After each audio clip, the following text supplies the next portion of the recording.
Hello, and welcome to another evening.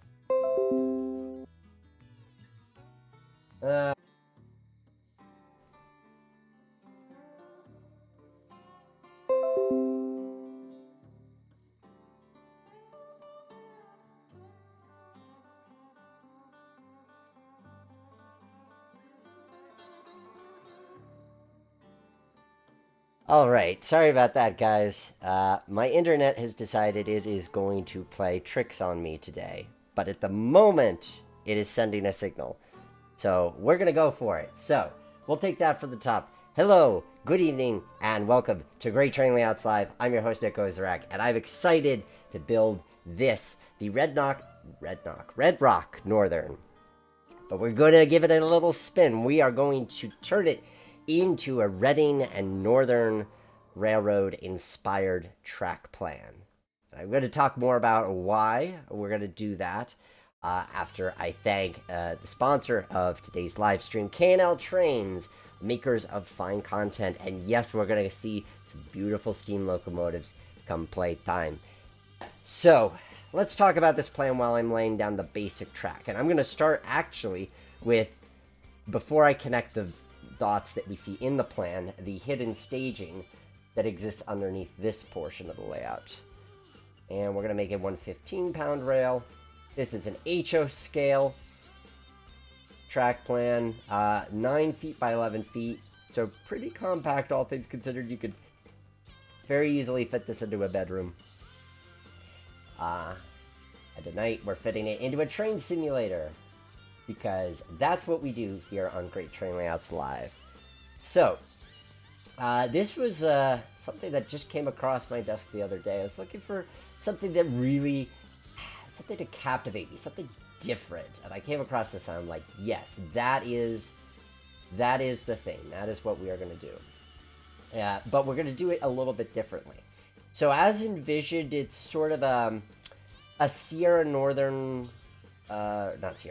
Sierra Railway, Virginia and Truckee-esque kind of California turn of the century line, which would be an interesting theme. So over places like over here, the corners, these are all mines, with the other industries kind of left up to interpretation. And that would be a cool way to do it. But I thought to myself, you know, I've got a hankering, I've got a hunger for some mainline steam.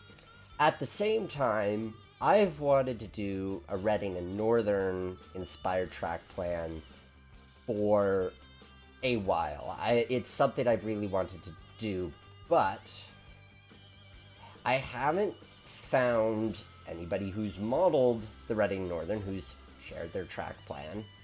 I wasn't finding anything that quite did the trick as far as adapting it. And then it kind of clicked for me one day. One day earlier this week, that is. And I realized, wait a second.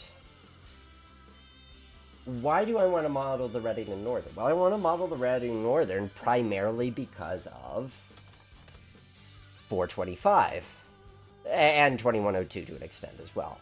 But that's why I'm not looking to model its freight operations in detail, cool as they are. I've gotten to see the Reading Northern in real life. It's a cool railroad. But that's not why I'm modeling it. I want it for its excursions. So why not, ergo, build a track plan that's really centered around the excursions as opposed to being centered around freight. We do have a little bit of freight in the mix. We're going to play with that a little bit. I'll show you my thinking on that front. But, there it is. I do have some thoughts and ideas with freight. But this is about letting that long, beautiful passenger mainline steam excursion shine. And so that's what we're going to do tonight. So, good to see some familiar faces. Mr. Railyard, John Overman, Robert Thomas. Good to see you guys. HJ Collects. Nick from Vegas, one of my favorite model railroad layouts of all time. No pressure. No pressure. I'm up for it. Bluegrass Rail fan. Hidden stage is something I like to do Yeah, we're going to look at that in a moment. Who asked? I did. Hi. Chris Scott. Running Northern, you're starting the Port Clinton. Actually, accent on inspired by. I don't know that we're going to quite replicate any real life scenes per se. It's really about having. We might. I'm going to. Like, I have my eyes set on making this a Jim Thorpe kind of thing. But I don't know that this. So visually, it'll kind of look like Jim Thorpe. Functionally, it'll be like Port Clinton. Because one of the things I was staring at with this plan is this yard. Now, you guys know that on the surface of it, and I talked about this with the Virginian, I'm not a fan of stub end yards because it's really limiting in terms of how you switch it. But then I thought, well, what if this is a coach storage yard as opposed to a freight yard? Ergo, keeping the focus on the mainline steam excursion front and making sense of why you have a rail yard there. And one that actually is designed for parking trains, but designed for parking trains in a more realistic way, shall we say. I messed that up. Let me undo that switch, because... yeah. Okay, I'm going to move that curve a little further back so that the switch isn't quite as sharp. Minimum radius we're going for on this is about 24 inches on the curves, because we want those passenger cars to work. And a lot of passenger cars, your minimums are 24. Sometimes 28s, a lot of times 24s. So this section around the corner, that is our hidden staging that we're developing. So we are going to be burying that once we get to the upper level. And we'll put the switch for that there. Like so. And then we'll have another switch coming off of there. Coming into here. That's going to be our platform track. So I hope you guys are having an excellent summer. Do let me know what you've been up to, what adventures you've been on, whether you've maybe been to the Reading and Northern recently, seen some of that mainline steam excursion action going on. Of course, you guys, if you've kept up to date on my YouTube videos, you will have seen that I had the pleasure of chasing Big Boy over Donner Pass. That was a heck of a lot of fun. It was kind of a case of I get it. Like, I like Big Boy, I've always liked it. But I have to say, like, for a long time, it's like, is it really all that? Like, yes, it's cool. But, like, people lose their minds over things. Is it really all that? And I don't know if it's all that, but it is very cool. It is. So, let's see what we want to do at the moment. That's a good start to things. I want to make sure I put down the scenery for that before I get to the upper level of tracks. Which is to say, I'm trying to be smarter when I build these multi-layer levels by way of ensuring that I've built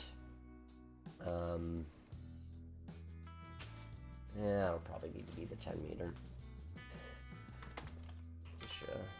Or the 10 meter? No, the top. Fascia top. Because MRR, that's what it is. Because it's a lot easier to do all of your underneath scenic detailing, scenery, quote unquote, because obviously this isn't the most scenic, but do this section before you get to the upper level and then have to go back and do the lower level and work around it, and not as easy. That should be wide enough there. We'll do a second one. I guess maybe we'll just follow the track for a little bit. We'll do one that follows the track like so. And then maybe straight along here. I just want it to encompass the ballast. There we are. And then lower it because I don't want it to just be rails showing. I want it to be about that much, yeah. Luca, get out of my book bag. There's nothing in there.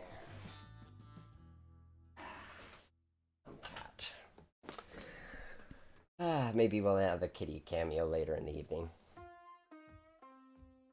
We'll level that at 0.22 and just go to town with all of this underneath fascia. Make sure that that is hiding all that it needs to hide. I will therefore be thanking myself later. At least that's what I have in mind. That's going to be our underneath staging area, which we can modify as we go. Now we'll bring our base maps back to be visible. I'm going to finish the track around here, then we're going to build our station scene. I think... So this is definitely going to be a two-parter of a build.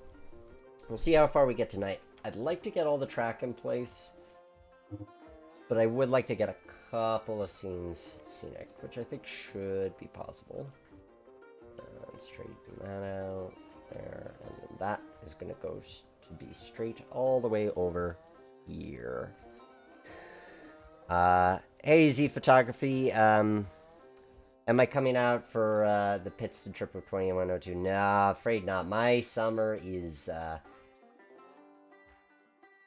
quite insane. Good insane, but quite insane with the nature of my Streamliner media work. I've been to some cool places. I'm going to go to some cool places. But it hasn't left me with a lot of spare time. My work is kind of some of my vacation this year. Alright, let's start with this scene, and let's start with the biggest thing in this scene. That's going to be this kind of Jim Thorpe. I emphasize kind of because I love this station building. I think it just has so much character to it. Yeah, it doesn't quite fit with this track. Might just not have this track in the scene.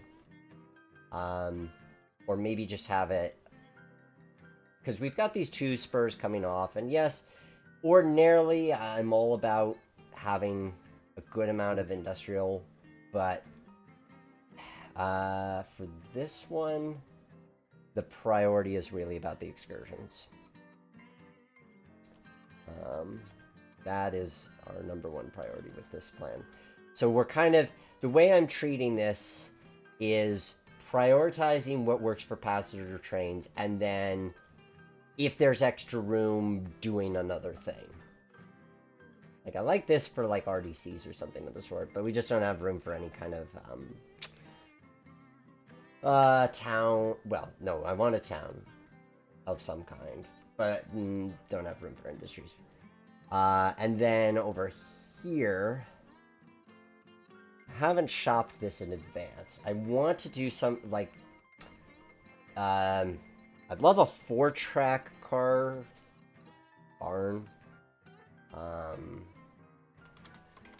actually do think I want some Port Clinton assets. So, locomotive shop.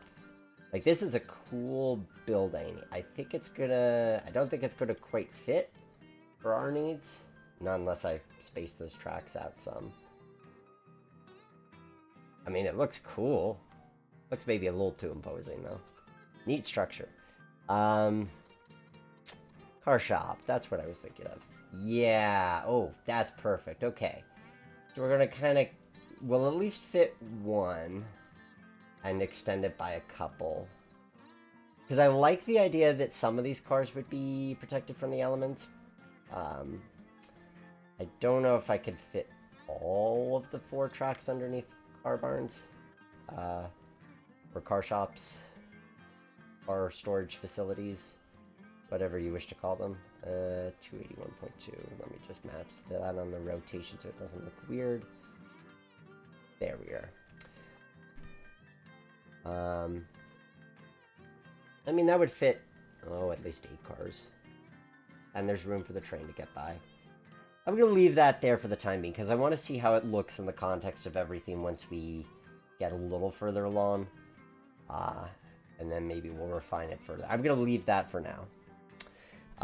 Hello, Tetsu's Trains and Theatricals. I don't know if you remember, but I'm the one who's doing the Bethlehem and Beaver Falls layout. Physical progress and layout has been on hold for a while, but plans are still being written down. Good. Glad you get to make some kind of progress. Always feels good. Mr. Railyard going to see 1225. John Oberman, you want to see the big boys? Oh, I mean, even if you see one of the parked ones. And here's what I will say. I mean, obviously, it's cool to see 4014. No doubt. I'm going to wait on detailing it until we see how the upper track fits in. But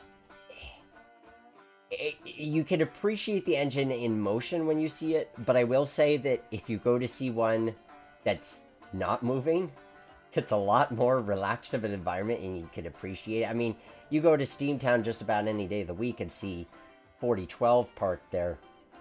And I'm going to need to put a new layer for upper layer, won't I? Yep. We're going to put a new layer for upper layer. That way, I can hide the lower tracks just for a moment.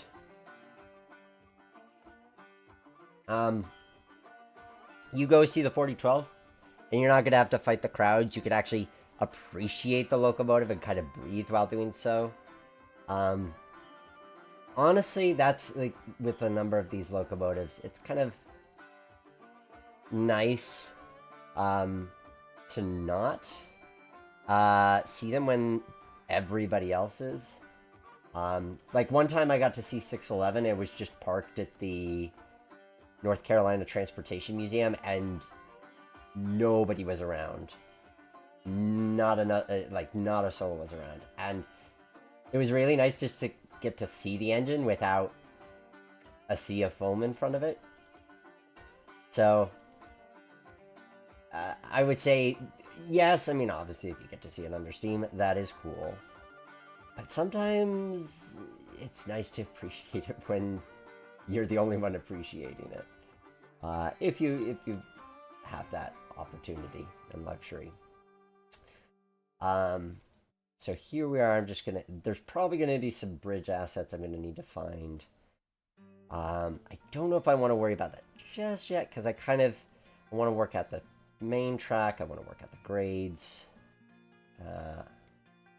and then I can make this. I can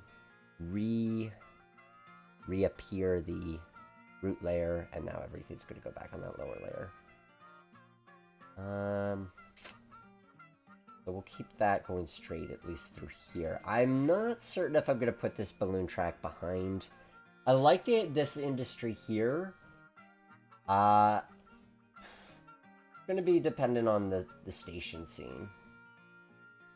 Oh, now I'll need to hide the upper layer so I can hook it in with the lower layer, like so. Nice. Wrong button. So we'll put that in. We'll put in a switch in right about here. Nope, not there. About here. Yep. And connect it like so. It's always fun to be with you guys and do these live streams. There's just something wonderfully relaxing about this environment and just being focused on these projects.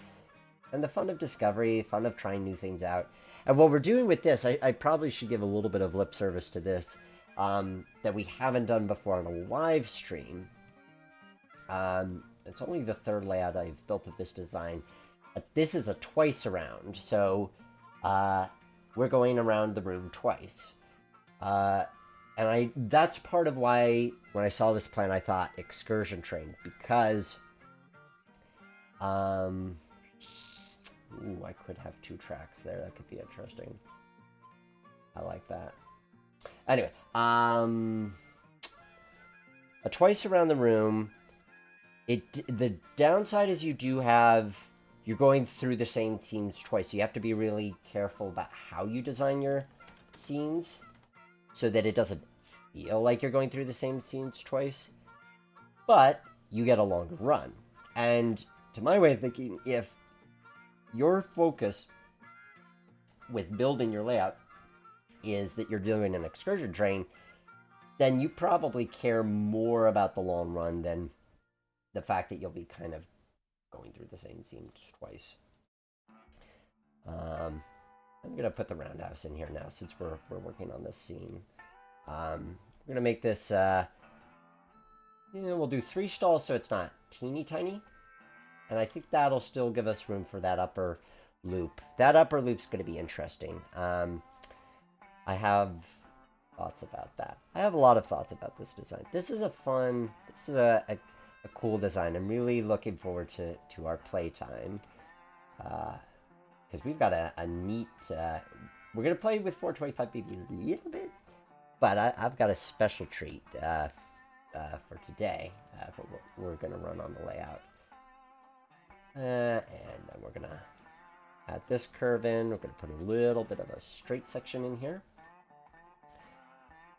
Lane track, this is the part of the show where if I wasn't streaming with you guys, I'd probably be have a YouTube video playing on my other screen because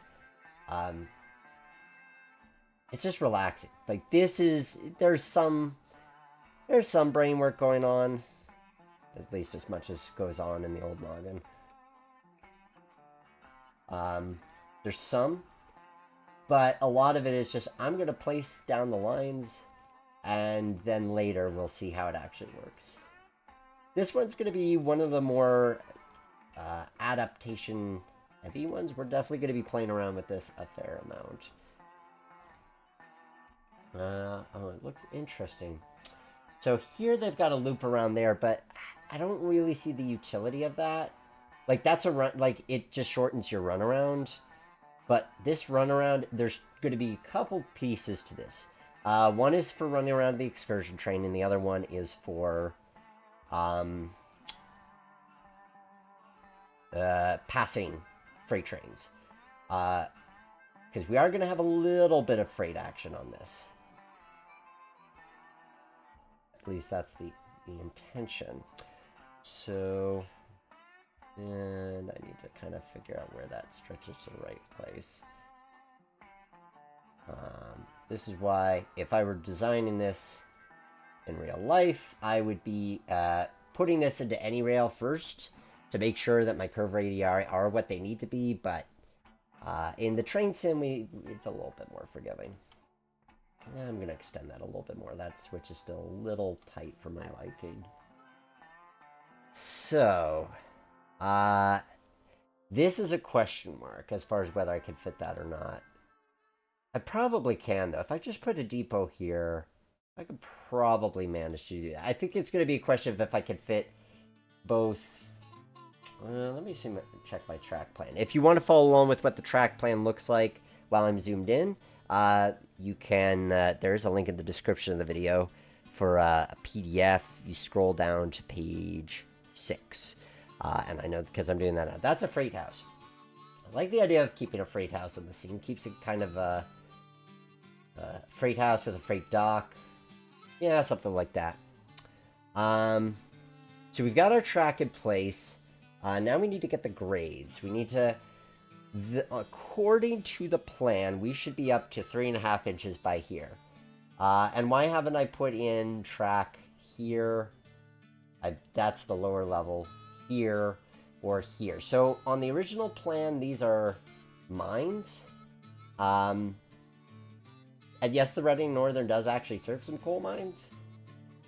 But practically speaking, you can't really fit much in there. So steam air, it kind of makes sense. Freight air, no. The only thing I'm thinking is maybe one of those corners of putting in like a lumber, like an 84 lumber kind of a place that receives in lumber, because I'm envisioning it as like a transload facility.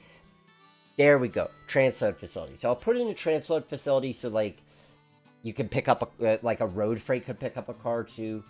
But that's kind of all I want to do with it. And then I have to decide which corner I want. Not this one. This one's going to be our Jim Thorpe mountain scene. This corner... Do I want that kind of thing behind the depot? Or do I want it by this kind of roundhouse scene? I kind of like the idea of it being here. We're going to go with it here. So we're going to hide the lower level of track. And then on the upper level, we'll go ahead and put that spur back in. Like so. And you got to make the sound effects. You know, the other day I was thinking it'd be kind of fun, a la Bob Ross, to like do an ASMR trains route build, but like you don't have any sound effects when you're building in the sim. Like I can't add sound effects. Otherwise it'd be kind of fun. I've considered maybe editing together one like a 15-minute build as an ASMR thing. I think that'd be kind of fun. Maybe someday I'll get to that. I wish I could do it live, then I'd just whisper the whole time. And then I'd do, you know, the fun sound effects like that or something. I don't know. Let me know if you want to see Trade Z route building as an ASMR, if you think that'd be fun. We'll try to fit in a freight shed there. I feel like that doesn't feel like too much of a stretch. I don't know about this back stuff. Oh, and I have to build the industrial park. That's the other thing we've got going on. So one place where we definitely could fit the freight, hashtag fit the freight, is this area here. We've got this lumber supply. There's our lumber supply and our feed store. And for some folks, it might be a case of like, well, why do you have so much, like, why are you so focused on industry if you said the whole point of this?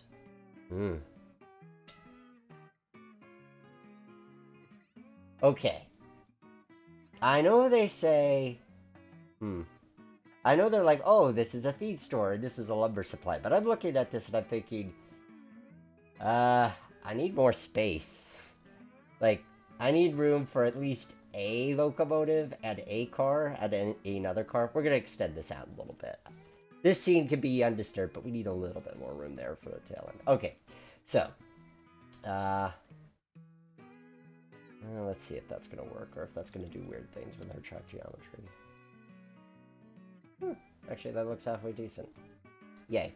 Why am I so focused on freight? Because when I think about the mainline excursions that I've done, I'm not just thinking about, oh, here's the train at the station or here's the train at the runaround. I mean, those are key elements of the experience, but I'm thinking about all of the crossings you see it go by or go across if you're on the train. And I'm thinking about all the industries you see. And along the Reading Northern, this is what clicked in my mind with the Reading and Northern is I want the freight to be present.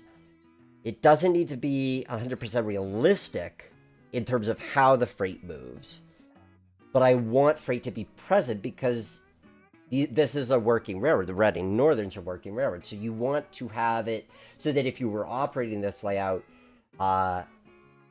you maybe take turns as to who gets to drive the steam engine, but you have guys who are running either end-to-end freight trains or a road freight, and you work around that with the excursion. I think that's some of the fun of the design, or at least how I wanted to approach this. Okay, so I think that's going to be all the track for now. If I hide the base maps, that'll at least let us going, or at least get us going. So with that, we can now add our grades, because we got to climb from...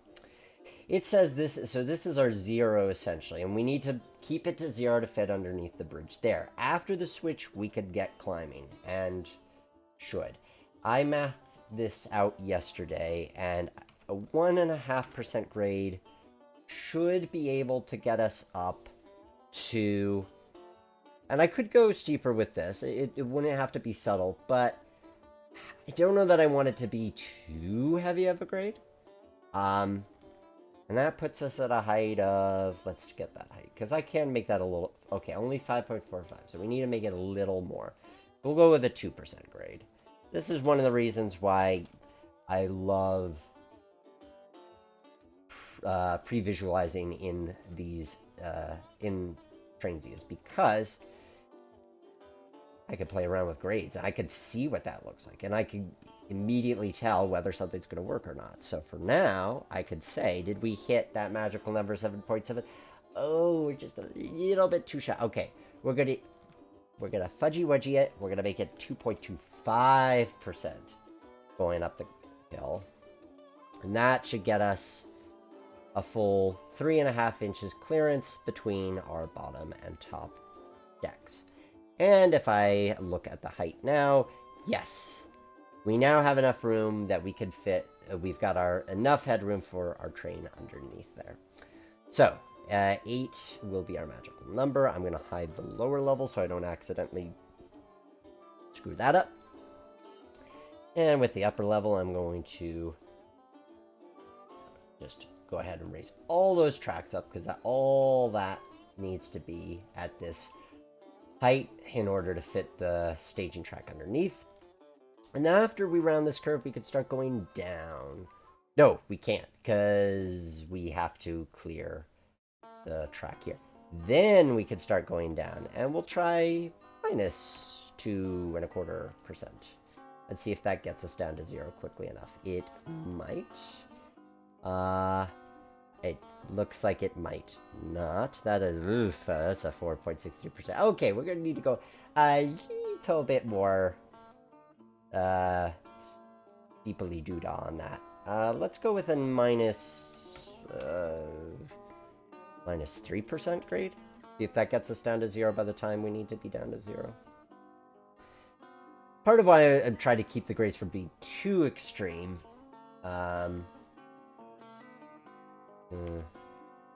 Okay, 3.5 it is.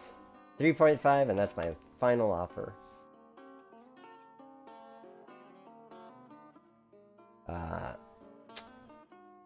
There we go. Now we can put in a little bit of a... we'll put the spline there. If I get that grade, that's a 4%. Yeah, we'll put it in about there. Part of why I'm trying to end the grade beforehand. I mean, I've got this switch, but I also don't want it to look too, like, crisscrossy. I don't want it to look funky like that.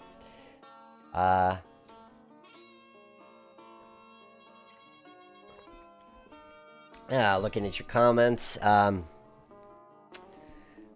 heard that 425's getting rebuilt. Yes, it is. Mr. Railyard, I am in the has been in hell of a fandoms, and some of my friends there said it would be cool to have trains in our fandom. What would be advice in this?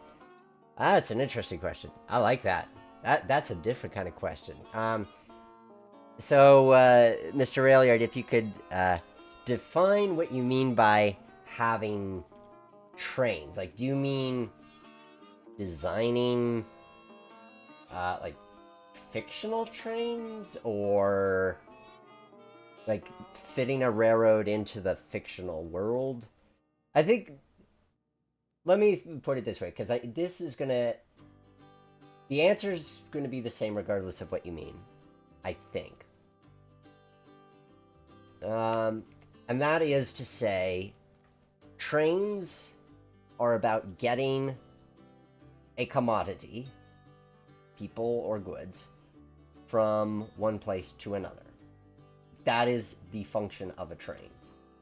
At the end of the day, you're getting something from one place to another. So if you're looking at a fictional train, you're asking yourself, well, what needs to be hauled, and where does it need to be hauled to or from?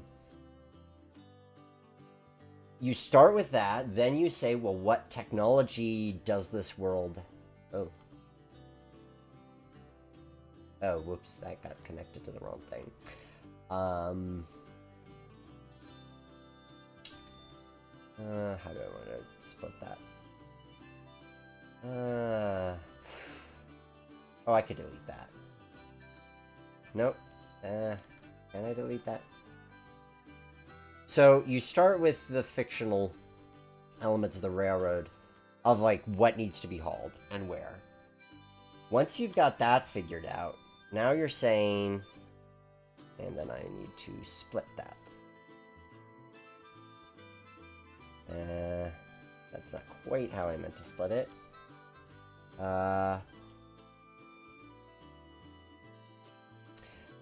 But you're trying to figure out, okay, then what is the technology that exists in this world to get goods from point A to point B? And then I'll just add a little straight track. And from that, I think that I would say is your basics.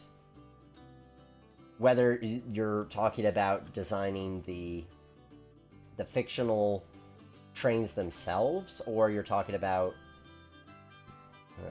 I need to hide and lock that later. Oh, interesting. Now that's the wrong layer. Okay, I'll have to fix that. That's how I would approach it. I think that if you go at it with that mindset, that's going to inform your thinking. There we go. That's what I wanted. And let me make sure I didn't hide something I wanted. Nope. Good. All right. Back to the bottom layer where I can... See, I wish that when you had a layer that was invisible, that Train Z didn't, like, decide that it was going to put stuff on that layer, because it's like when you lock a layer, it should be locked. I don't want to be putting track connected to that upper layer. I'm very clearly connecting, or pressing on the lower layer. And I need to apply a height, and there, and then I can move this to there, straighten that out. And then let's put the switch back in. Train Z and its foibles. So hopefully that answers your question, Mr. Railyard. Oh, building a fictional railroad network but using real life as an inspiration. I would also use real locomotives. I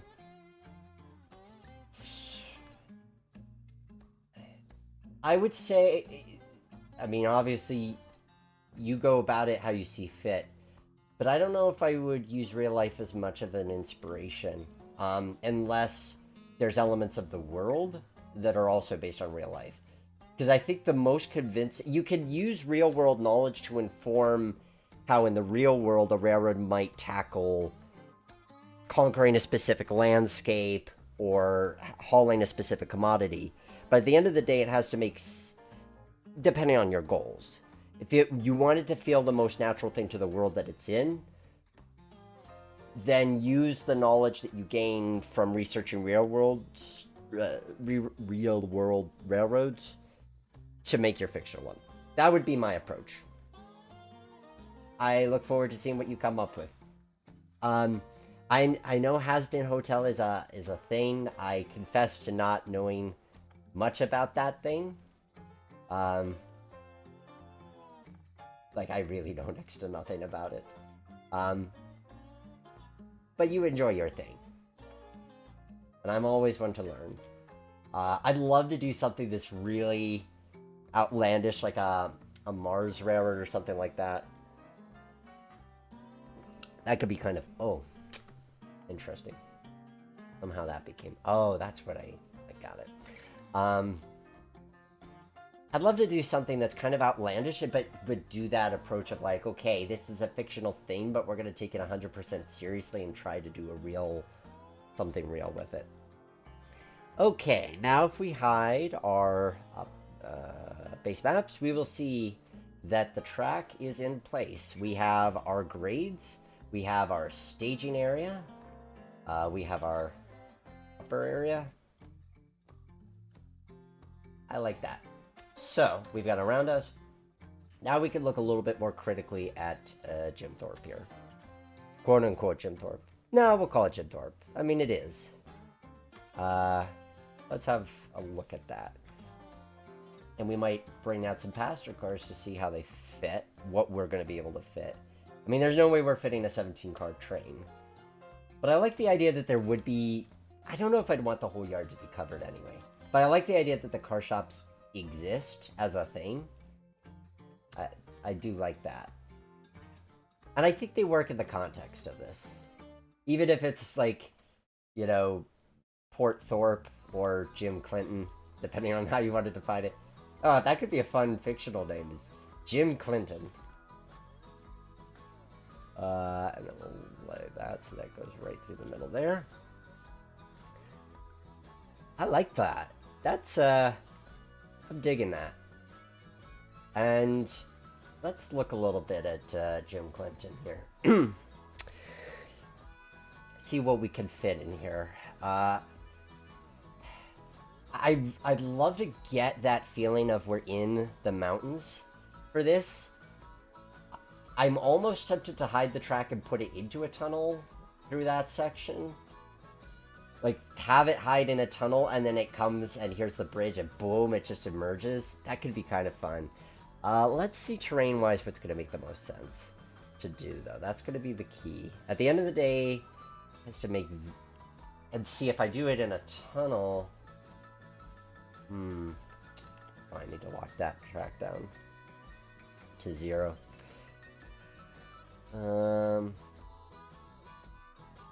But if we make this into a tunnel, I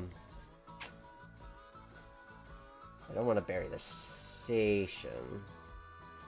I might need to use some splines to kind of do the little thing. Right now, I'm just going to rough the mountains in and kind of say what I think of what that does. Like, do I want them to be super tall? Or do I want it to just be the height of the...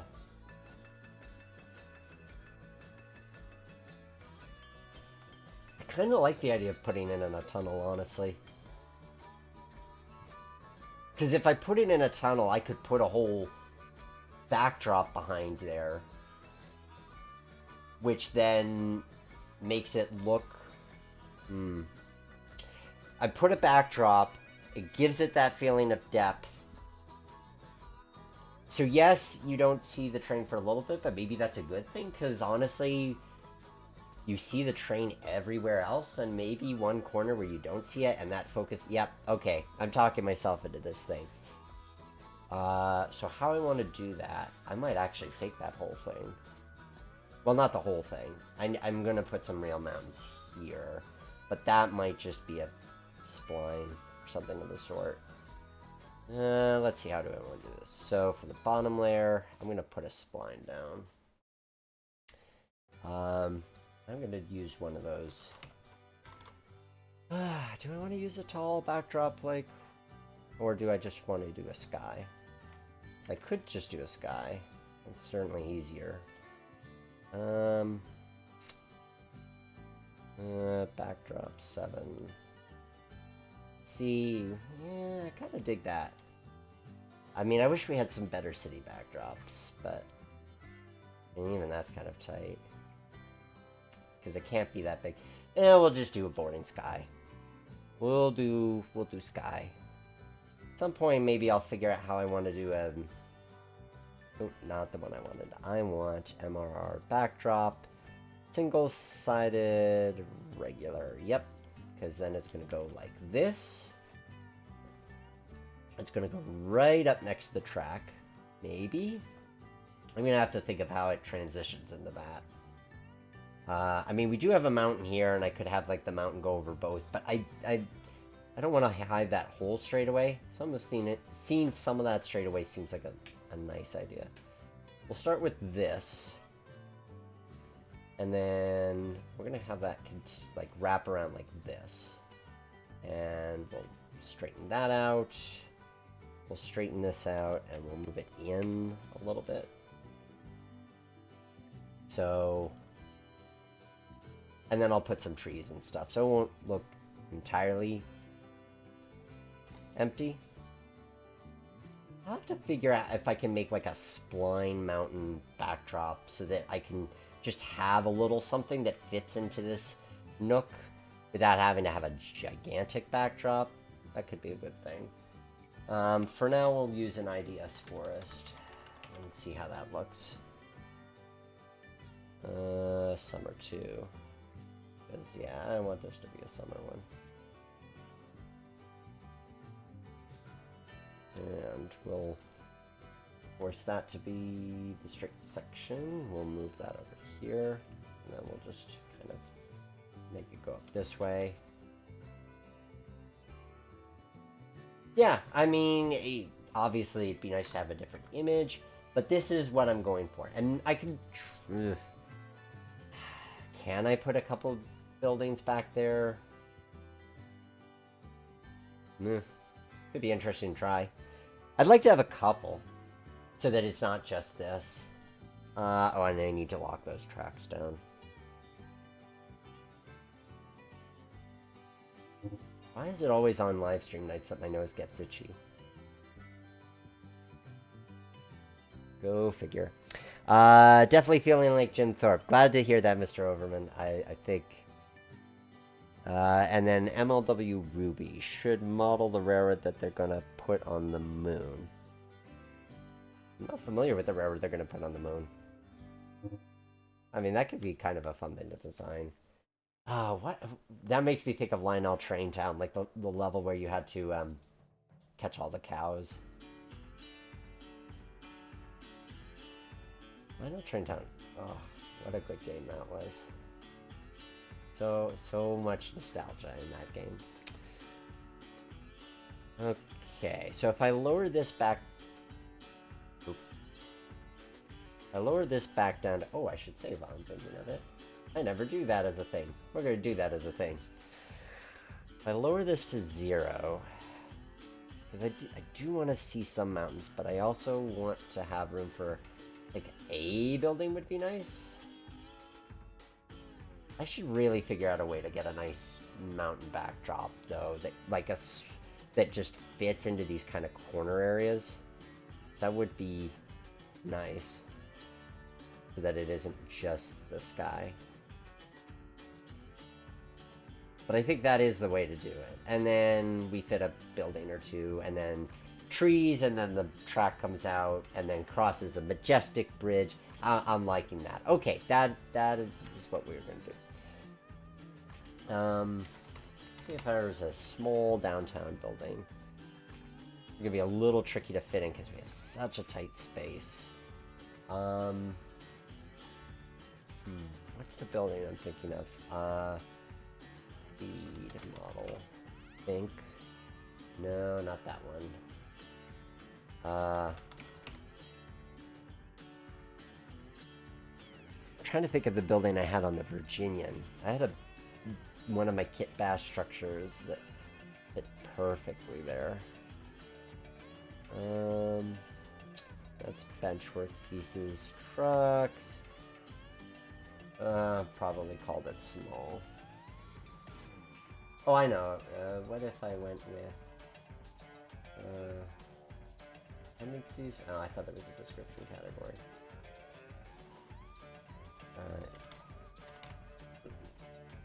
Author.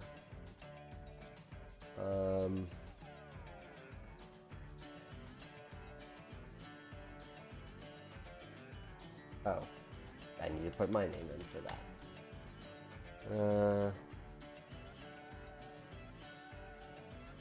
Small, maybe?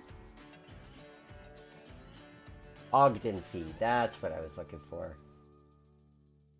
It's a cool building, although maybe a bit too small, and I almost kind of want to save it for over here somewhere. I feel like this could be a really good one for over here or something like that, where we're really going to be space constrained. I'm going to leave that for the time being. What else do I got that's small?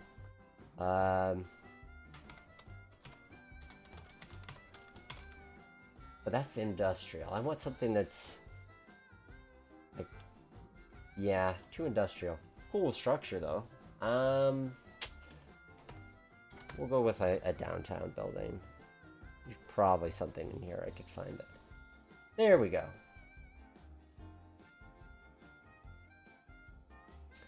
And we can have it go a little bit into the background. A little bit. I can adjust the backdrop location too. But there we are. That's looking nice. I feel like a few downtown buildings, like here, and then as if there was a street that went along here. Let's see. Bit too big, that one. Don't know that I want to be featuring scuba products that prominently. Am I the only one that wants a full bucket line in Train Z? I'll tell you what, actually, speaking of the full bucket line, somebody updated it for MSTS, and it looks amazing. Or, well, they updated it for Open Rails, I should say, and it looks great. Maybe somebody would do it in Train Z someday, but I kind of feel like it exists already, and it looks pretty. This new Open Rails version is pretty good. There's a lot of freeware stock that's come out for it. I kind of feel like, I don't know if I'd say we don't need it for Train Z, but I'm not sure how essential it is. Like, I've debated at times of recreating the Fonda, Johnstown, and Gloversville in Train Z, but at the end of the day, I keep thinking, yeah, but it exists in MSTS/Open Rails. I mean, it would look better in Train Z, but is it really worth all that effort? Okay, I'm digging that. I'm digging it enough to, at least to move on to the next thing. Now okay. This bridge. I'm thinking some kind of truss bridge. I mean, it can't have too much hanging underneath it because it does need to fit track underneath. This one, I think we'll go with something slightly different. But a nice truss bridge for here. Something big, beefy that says, hey, I'm a truss bridge. Like that. Although that one's a little too trinky-pooed. Maybe over here that could look cool. Ooh, yeah, like that. Like that looks grand. We'll leave it over there for now. Different truss bridge. Like that. Yeah, this one's good. Okay. I'll delete. Oh, I need to unlock that layer. And I'll also need to switch to the upper layer. We'll delete that. Connect boom to boom. Make sure they're lined up so I'm not changing the track alignment too greatly. And that's going to be 8.04 height. One time my wife said, how come you just memorize all these numbers? And I said, because I exist in a fandom that's all about memorizing very random numbers and letter combinations. I mean, I'm sure there's other fandoms and hobbies that would require you to know the equivalent of what where if you know what an ES44 AC is, then you get brownie points. But no downing in Sandy in this hobby. I mean, even if you're Steam era, like, okay, so that's a modern era thing, but Steam era, there's undoubtedly an equivalent there. I kind of like the idea. So I like this. I'm thinking of combining this with like an underhang truss. Gonna have to make sure the clearance is good, which means we should put a placeholder tray. Which means I'll give you a little bit of a preview of what we're gonna have with the fun we're gonna have later with what our sponsor has provided, K&L Trains, and that is the new Pennsylvania and Berwind excursion train set. And we've got actually a lot of clearance. I mean, you could probably run double stacks under that thing. But yay for having a little extra clearance. And that way then we can put we could do the other kind of thing. Alright, let's level the track. And then I'm just going to level the ground around it because that's going to be the easy way of getting that all to fit. And then turn the sensitivity up, radius down a bit, and then just go to town. Literally, we're going to the town. And then we'll lower this section through here. And... okay. Because I like the idea that it emerges and it's already on the bridge. I think that's kind of the dramatic style of entrance, if you will. So we're going to play around with the track a little bit, because that corner going in there feels a little tight. Plus, pushing that back gives us more room in the downtown section, which gives us more separation. I like that for that reason.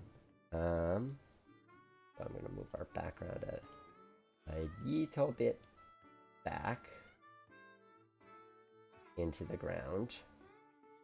That's why they call it a background. Sure, why not? We'll go with that. And then we're going to level this out like... oop, not like that. We want that to be at 8.042. We're just going to take it up to that height. Oh, but where did our lower staging go? Oh dear, oh dear. We'll get to that. It's fine. It's there. Fear not.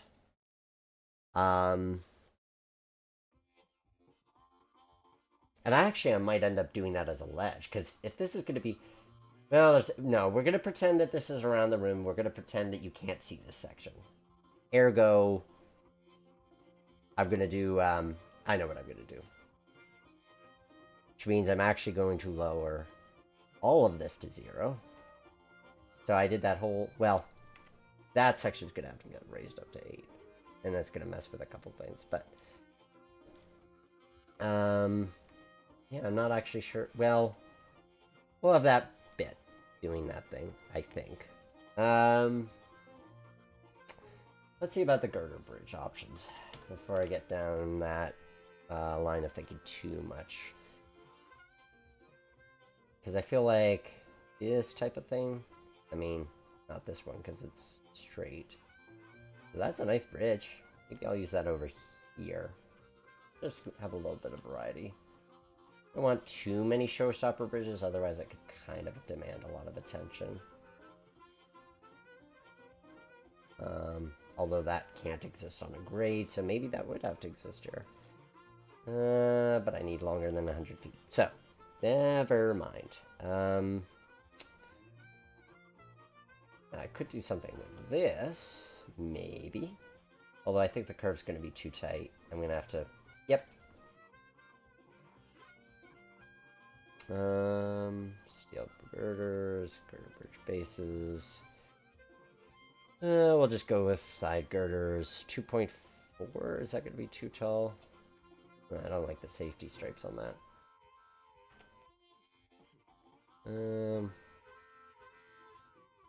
2.4 gray. Doesn't quite match the other bridge in its styling.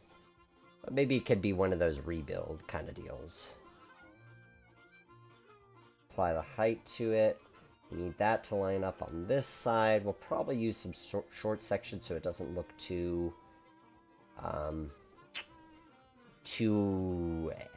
angled. Yes, it curves, but I don't know that I actually want it to curve. Well, maybe that looks good that way.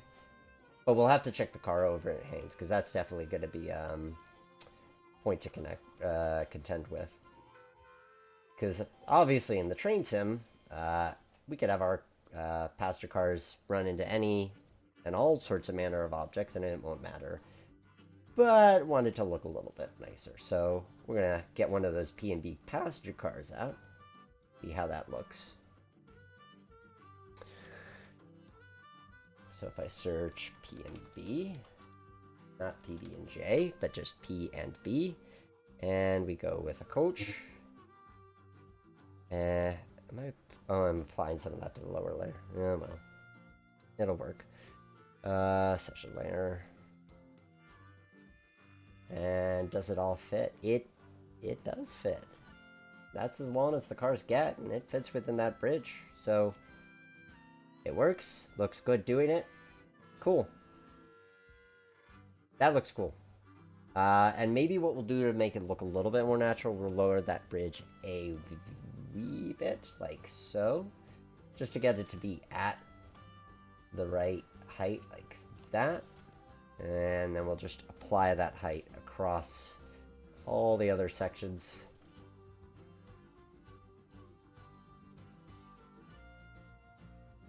That looks cool. Okay, so working our way around,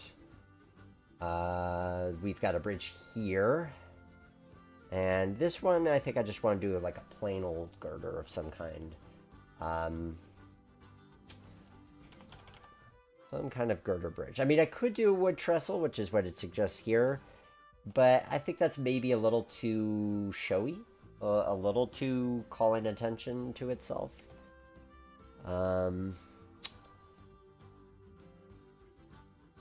Let's see how I like the look of this bridge. Interesting. I do like it. Almost makes me feel like I could do that kind of style of bridge here. Does it? It does curve. Yeah, I'll leave that for the time being. But I like this style, so I'm going to go here with it. And it kept the perfect. And then we'll just have to landscape that in to make it look a little bit more pretty. Oh, and of course I put it on the session layer. I'm going to need to switch that to the main layer, or the upper layer, actually, for this. And then, landscape-wise, we're going to want to raise the ground up to the track here, like so. And then lower the ground here, like that. If you can differentiate CP23 and CP2816, congratulations, you're a rail fan. You got it, Jimmy. Yes. Perfect example of where, as a Steam fan, you're still relying on all sorts of random numbers and letters. Okay. And then we're just gonna... We'll probably put some berms into the ground for that. How do I want to do this one? Because it's probably gonna do some weird things. As far as putting the landscape up to the right height. Let's see.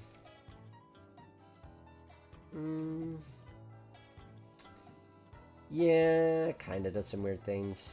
But I could do, I could put a spline in there if need be to kind of get it to look okay.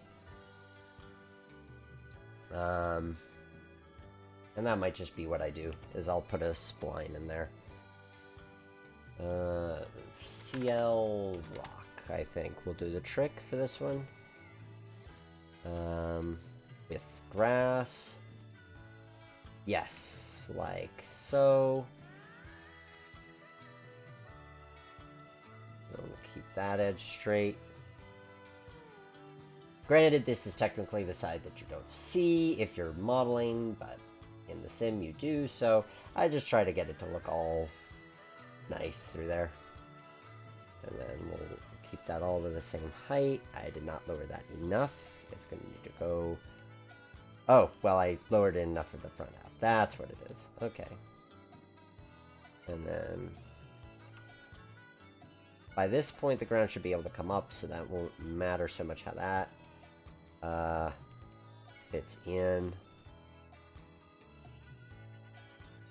And then here, it's doing some interesting things. I'm going to need to lower it a bit more. Perfect.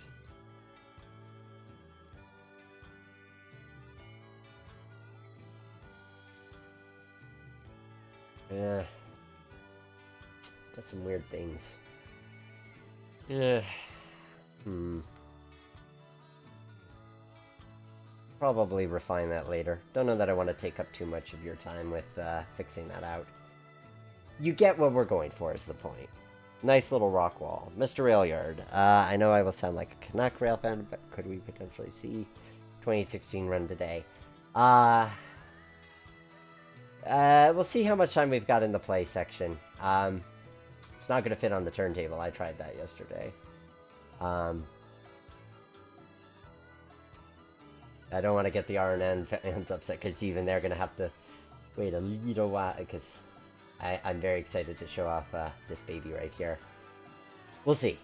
Fear not. I can virtually guarantee that once the 2816 model becomes public, there will most assuredly be a layout design that coincides with that, because I love that engine so much. Okay, so for now, we're going to do that with the terrain. I'll refine it later, but I really want to get to the next town. So that will have to do for the time being. And then raise up the scenery like so. And then probably just need a bridge abutment or something like that to work along that side. I like how, with the scene that this creates, though, where you're, like, looking through the bridge to see the other train. That's nice. Oh, that's true. I'm just realizing I was thinking of doing roads. Like, I want to leave the bridges, but I think I'm going to do a road crossing here. Like, some kind of highway that crosses the track. Just because we have a lot of river crossings, but not a lot of railroad crossings. And a good excursion, like, you gotta have your grade crossings to put your cars and the cameras and all that kind of stuff at. Am I right or am I right? Now here we're gonna go very, very mountain pass. Definitely want to have a nice big old mountain right there. Like I want this to feel like we are in a valley through here. Kind of like Jim Thorpe. And then by this point, I think we're going to go for more general woods, and then at general woods kind of through this section here. So let's look at the, well, do I want to look at the design elements here? How am I doing? Not too bad on time. We'll look at the design elements here. I want to finish off, so maybe I should finish off this scene and then look at design elements there and see how far we get. Okay, yeah, sure. Just to show a little bit of what what we're going for in the finished product. I hope it wasn't. I'll worry about that later. Okay, we are on the bottom layer. We're hiding the base maps, so I should put a fascia. I'm going to need to put a fascia layer down so we can see where our borders are. Because we want this to feel like a... We do want this to feel like a layout. I've built a couple of layouts where I omitted the fascia, and I just made where you would have the walkways into just a steady into woods. It's an interesting approach. I've kind of moved away from that style of layout building just because now there's a fun and an artistry in getting the thing to look like a train layout. That's one of the things that motivates me with these builds, is specifically I want it to look like a train layout. I think that's part of the charm of it. Part of the challenge too, especially when it comes to being able to, yeah, I want that like that.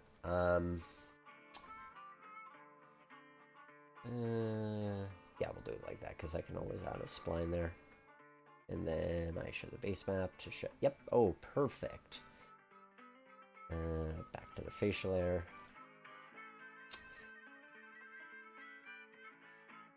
But to me, that's part of the fun, is making this look like a train layout. So these are our bounds. Nothing shall exist outside of them. So what do we want to put inside those bounds for the Jim Thorpe area? Because I do like that. But we have a little bit of extra room along the front. It's interesting because we have extra room along the front.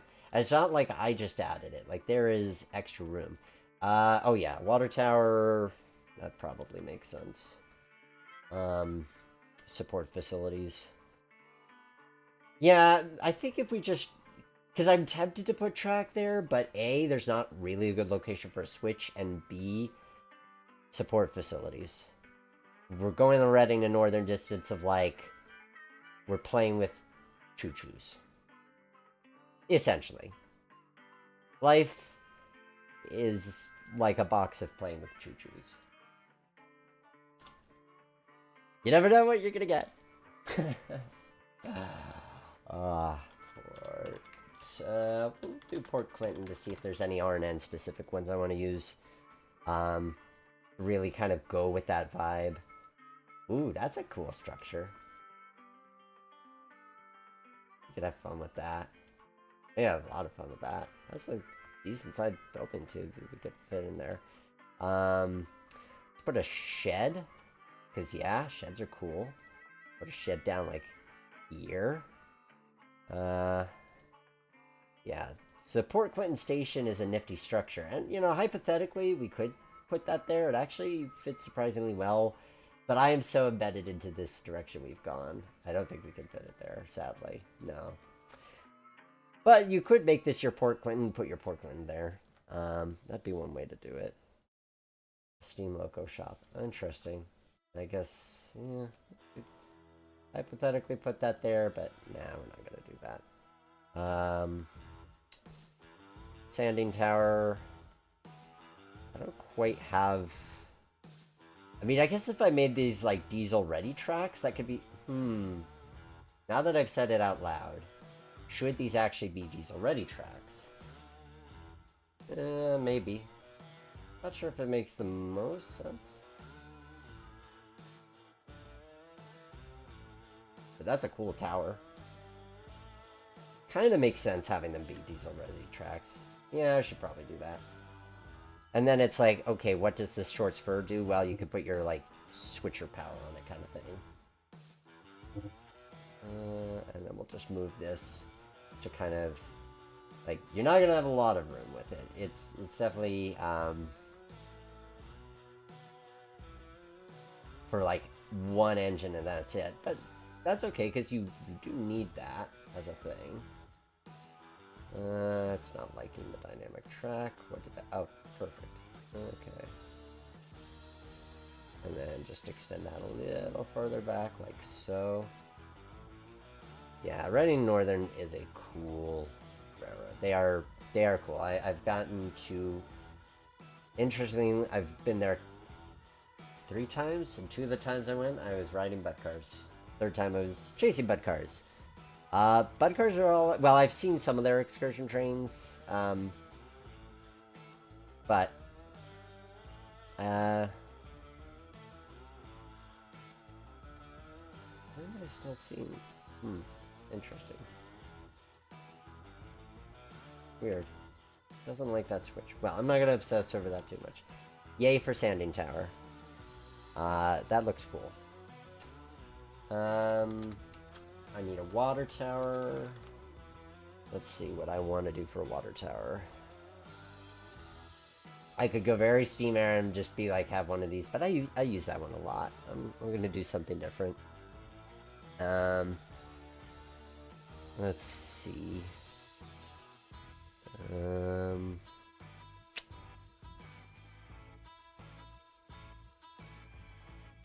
I want something different. Something of water. What's the CN one? Pretty similar.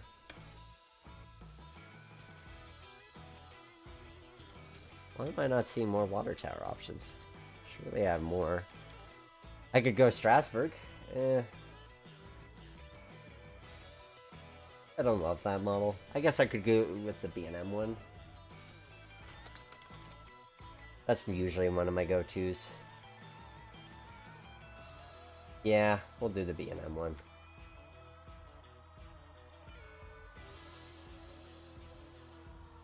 So, we've got our water tower, sanding facilities. That now it's starting to look maybe a little too crowded. Maybe we'll just cut that down. But I've got a water tower. Coal. I need like a coal conveyor, or like Strasbourg has with the ramp. I think that's the way I'll go with it. Not sure how Reading Northern loads their coal. How does Reading Northern load their coal?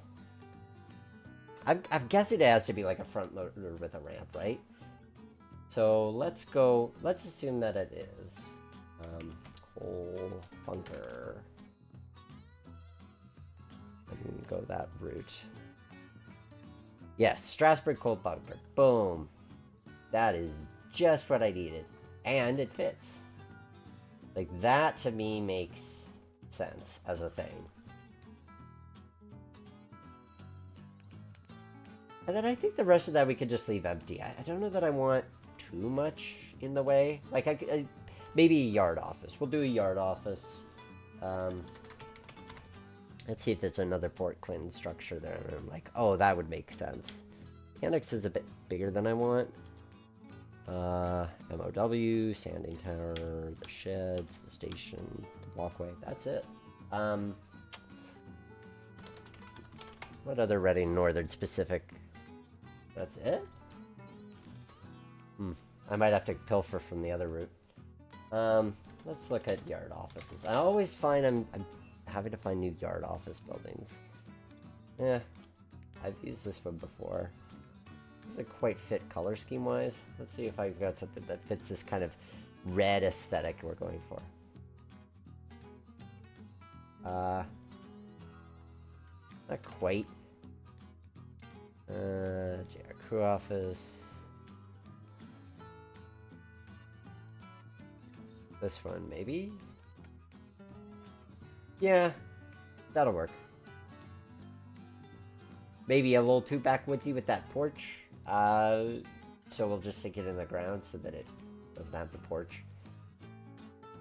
Okay, I'm liking how that looks. Let's get a front loader to stage with the coal.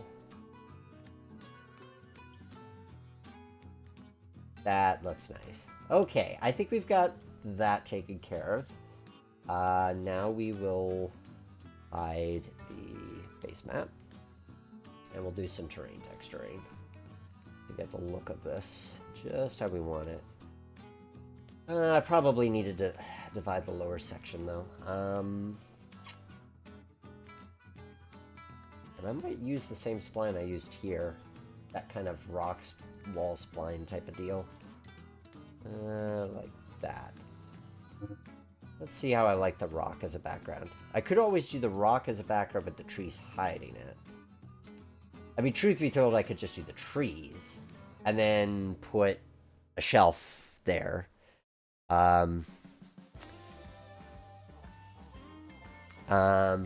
Chris Scott, have I ever thought about doing this model railroad museum for my layout? Like, have I thought about... You're gonna need to clarify that a little bit more. Do you mean to say, have I thought about making this track plan into an actual layout for a model railroad museum? I mean, I'm just starting on this. I haven't really thought much about it. I mean, no doubt it'd be cool to do as a... Okay. Not for me. This one, I mean, I'm excited about it, but this is outside the scope of what I model. There are too many things that too many perspective layouts.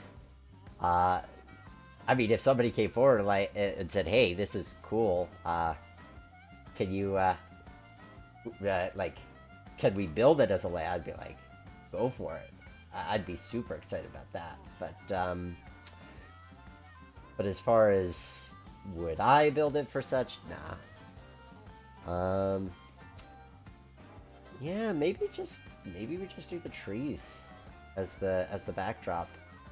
I kind of... Okay, now I need to put a train back there to see what that's gonna look like. Is it gonna, like, look super weird, or is it gonna make some kind of sense?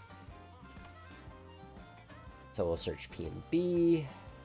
We'll put a dinner train... Oh, I need to put it on the session layer.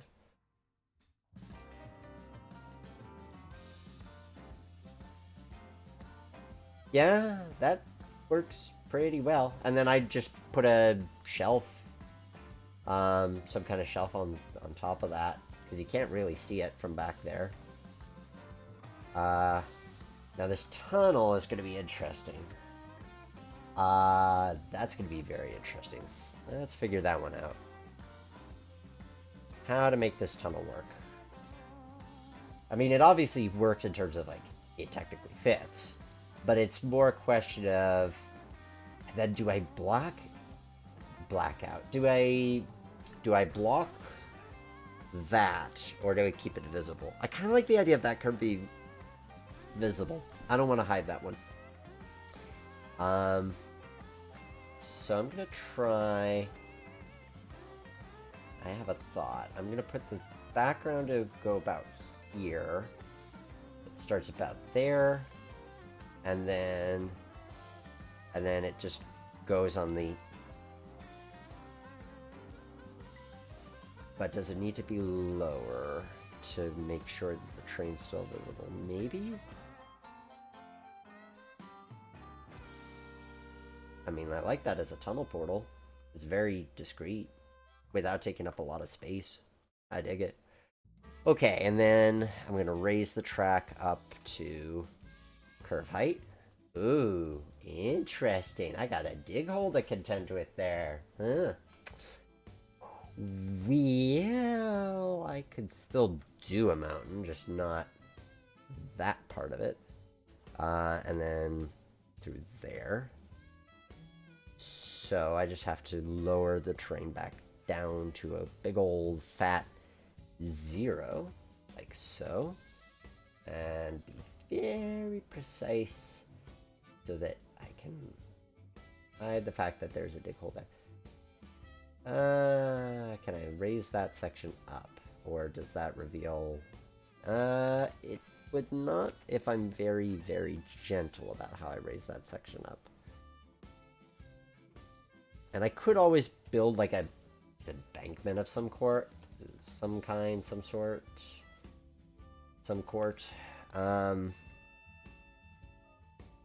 Embankment would look cool. But maybe some rock wall isn't bad. I just don't want it to be cliche. I feel like rock walls are a thing I regularly go to. I don't want to be cliche. I mean, is it such a thing as being cliche? I don't know. Maybe. You tell me. I trust you guys to keep me honest as to whether or not I'm being cliche. Nothing a nice rock wall. Okay. Well, if you think a rock wall is the way to go, Jimmy, I'm going to believe you.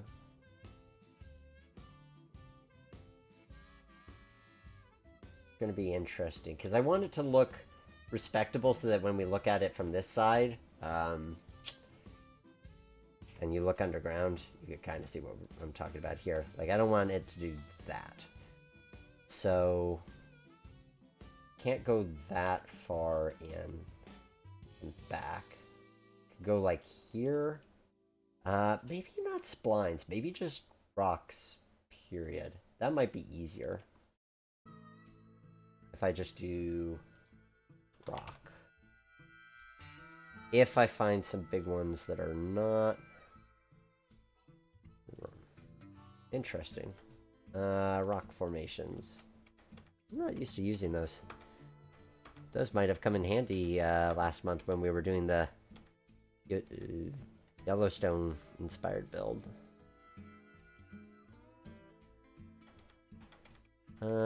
Interesting. Those are just random rocks, which are not the big ones I'm looking for. I think I want the ultras, if I'm not mistaken. Yes, there we go. Okay. Not that big. We'll go with small. Yeah. Okay, that works. And it fills in that corner nicely. Obviously, this is less of a model railroading concern. This is more of a train simulation concern. But I want it to look nice. I think that, well, one could certainly just build the track and go. Like, you could just do this, and that'll inform you, and you can play test that. It'll tell you what you need to know. But you do learn a lot more if you go this extra distance of scenery, because then you could actually see it, and you're seeing the train going through the landscape. And it's a different feel. It's a whole different feel to things.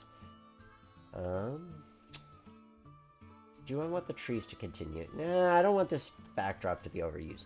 Here it's good because then it's going to hide that transition, and I can't play with the land there. But then it stops, and I think it should. And I think that's good. And we're going to have our transload facility here. That's right. Yeah. We'll do that as a thing. That's going to be our 8.04 height. And we're going to bring that whole shibbity-doo-dah up to 8.04. Could it just be 8? Probably. But I memorized the number, so 8.04 it is. So this is going to be a transload facility. And I envision this as like... It would be hard to reach. Well, actually, I mean, it would and wouldn't. You are close enough to the fascia, you could probably reach back there and get it, but you could also just put an uncoupler there to be able to grab your cars. I don't think it would be super hard to get to. So, we'll go with that as a thing. Transload facility. We need a scale. Like a truck scale. Like that. That's kind of big. Might not have room for that. Might just have to be like an open area. Like the transload facility in my old hometown used to just have a conveyor. So that like you could attach it to the bottom of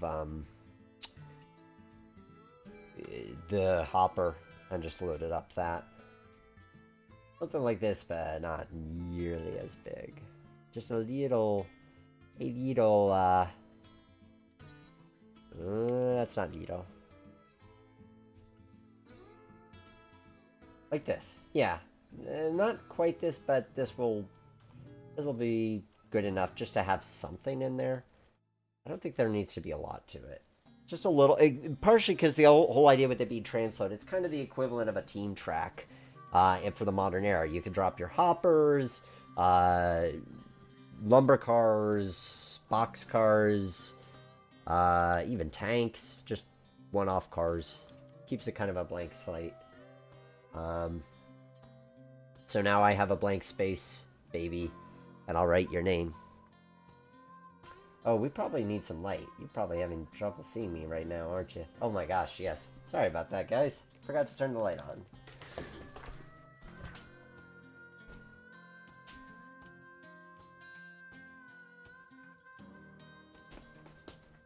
Ah, okay. Now you can see me again.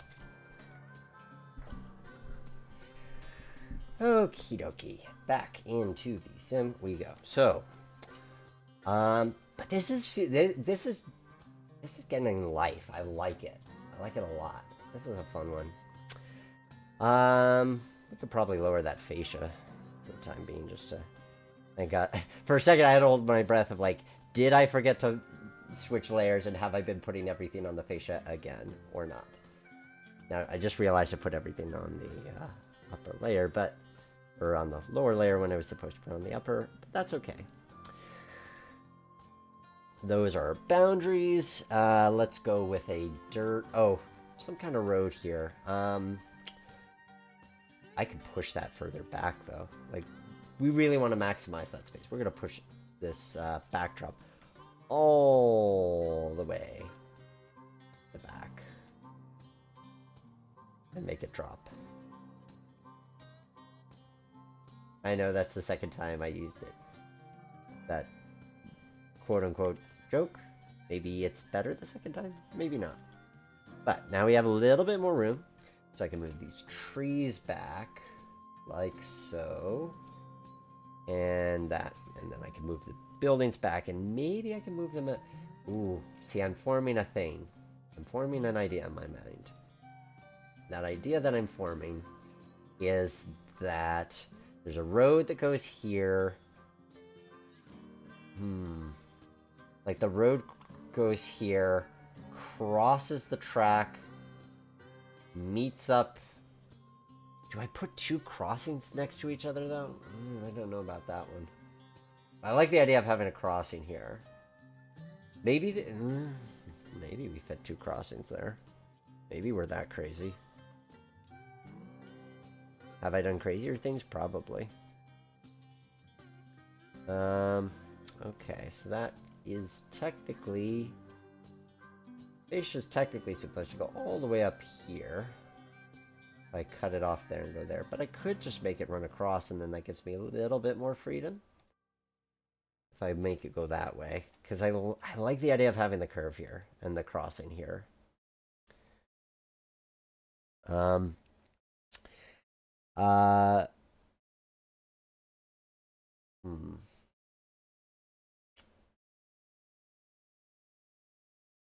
Interesting question. So the interesting question I'm contemplating is Mr. Railyard of what about putting bike trail next to the tracks? Like in the gorge.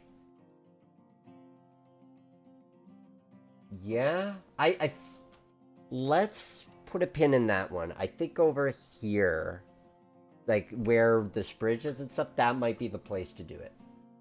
I like the idea. I haven't done that before. Let's play with some roads. Let's see what we got.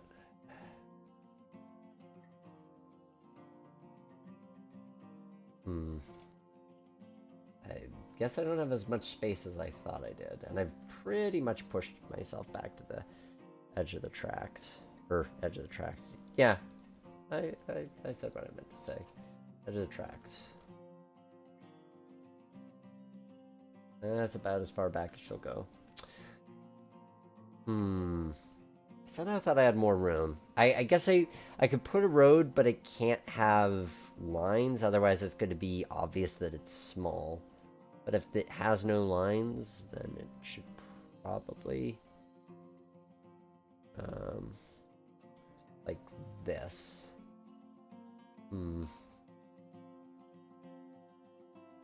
Still a little too wide. Let me think what I'm looking for. Some wider... Interesting. Not quite what I'm going for. Something akin to this, but the dirt equivalent of this. Or the paved equivalent of this. I'm just going to rough this in for the moment. Because I like the idea that you'd have this crossing like right here. Like that is a cool scene with the crossing, and then you've got the bridge. Maybe it's too much. Plus then you're blocking it the entire time you're loading up your train. Yeah, okay. No crossing there.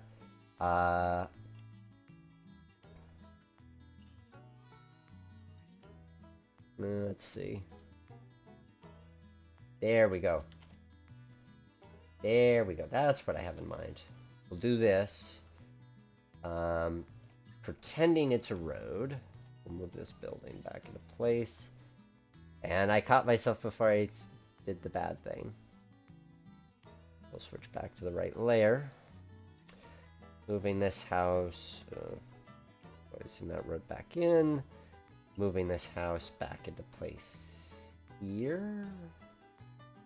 A little awkward how it's got that. It's the one with stairs. But I guess I could move it back like so. I just like that building too much. I don't want to get rid of it.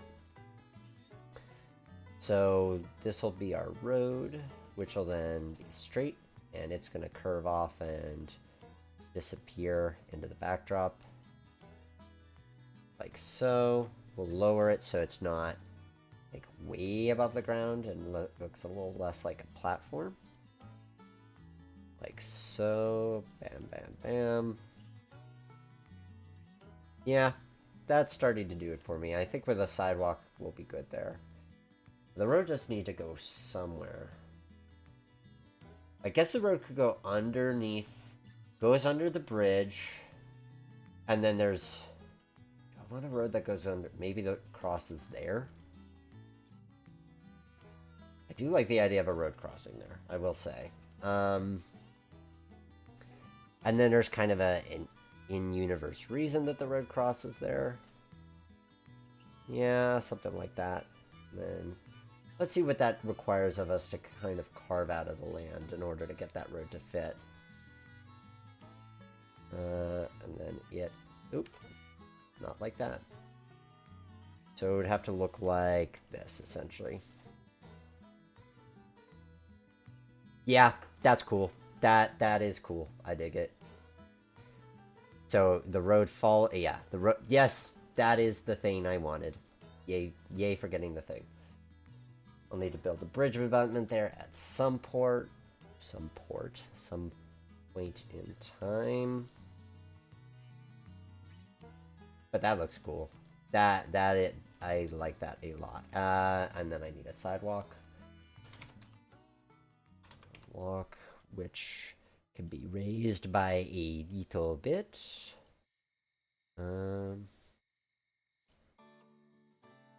Just can I do that? I can't actually see what that is. Ooh, kind of a different style of sidewalk. Feels like what you'd see in a touristy area. Town where I live, it's got very artisanal sidewalks. You've got your artisanal breads. I've got an artisanal sidewalk. Ooh, I'm digging that a lot. Like a lot. I mean, that looks spiffy. That is looking super spiffy. I'm digging that. And we're gonna go there to there. We're gonna apply the height. Bam to bam. Although actually I should put it at 0.28 so it doesn't experience Z fighting. I put it there. And goes back to here. Yeah, that is the ticket. I like that a lot. We'll raise this up so that it doesn't look super strange. If I wanted to really get crazy with the detailing, I'd put a garden in there. I wonder if I have like a garden asset that I could just stick there. Ooh, a fountain could be cute. Not sure where I'd put it, but it's cute. Feels like a kind of town square type of detail. Garden bed. Nope, too big. Garden shed, flower gardens, but these are probably all too. I could send it into, except it'll probably be visible. No, that would actually work. Okay. I'll work on that later. That's a later thing. If I take the ground out of the equation, that looks good. I'm liking that a lot. What do you guys think? Display track with a caboose.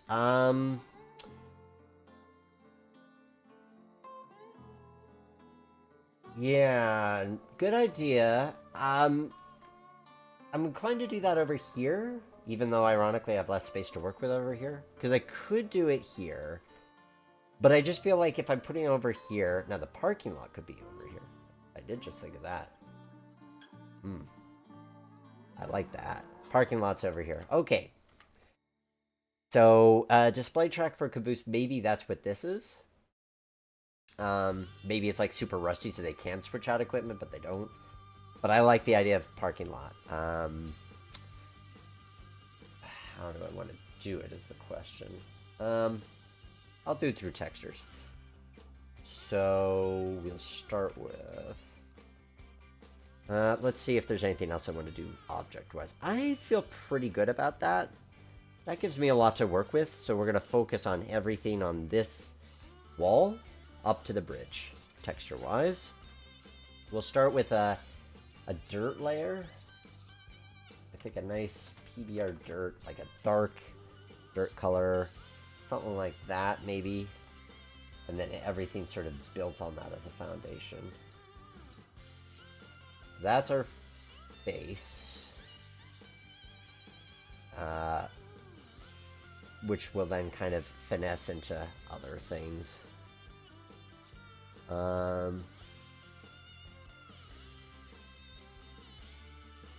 And then add some bits of gray through here and through here. Definitely need to add some green. Oh, I should add some trees to that corner there. And then we'll smooth it around here so that the turntable pit doesn't stick out as much. Because that's sort of a fixed, has to be what it has to be kind of deal.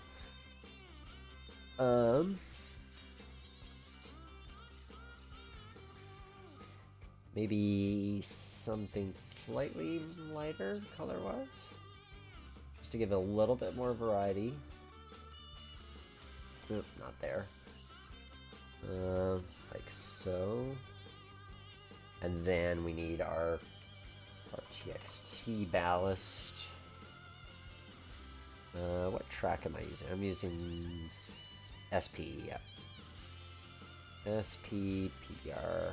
And we'll just get that all looking nice and pretty. At least for the most part. We might have a little bit of patchiness to it in places so it isn't too monotone, but get the large portions of it done like that. Oh, I'm digging that. I am digging that a lot. Oh, I'll need to put a platform for that building, unless it has one. Maybe it does, maybe it doesn't. If I raise it up, it does not have a platform, so we're going to need to give it one. A different kind of CL platform, so it's not obvious we used a platform for that other asset. Like so. Yep, that'll do nicely. And then probably need to lower it down a little bit. Like so. Although it looks like it should be kind of sandstone-y based on the color of the stairs, but I'll worry about that later. That gives me a platform. Is my station? My station's a little crooked. For shame. We'll fix that. Like so. And then we'll straighten out the platform. And then the platform kind of curves, but we'll keep the, well, the awning curves, but we'll keep the platform itself straight. We'll use the wide section for the back portion here. And then I'm going to set it at 0.22 height. We'll put it there, and then it won't, it's filling in what it needs to fill there. That is making me very happy. Very, very happy. Maybe we should actually get it to go all the way across. Like so. Then you see the yellow lines converging, and you're like, that's a little suspicious. Maybe not. We'll just do one crisscross, maybe. And then give it that as a height. Straighten it out here, and then I want to put another one back here. Like so. Bam, da, bam. Okay, now we need some grass. Water fountain behind the railroad station. Not a lot of room to do so. Really tight behind there. I'm probably going to tree that in so you can't really see the transition into it. What it to look like? I mean, I could go with that. That's kind of a different look of a grass. Ooh, yeah, I'm digging that as a just something different. I'm liking these browns. Just a different sort of flavor from what I usually go for. We'll add little bits. Although actually, this is probably gonna be mostly paved. We'll add this is like a base or strong layer along here, along this edge. Oh, that's looking nice. I like how the train kind of peaks. I mean, is it the most realistic thing? Debatable, but it looks cool. Sometimes it looks cool is all the reason you need to do a thing. And then in there, PBR stone, I think is what I'm gonna want to do there. Like that. Too big, too obvious. Like those are massive stones to see. Too light. I think I just want another PBR dirt for that.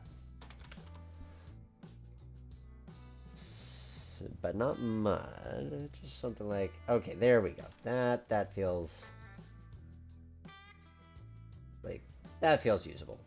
Like trucks could get in there, and maybe we need a truck in there of some kind. I'll figure that out later. Trees. Yes, we need some. STOI.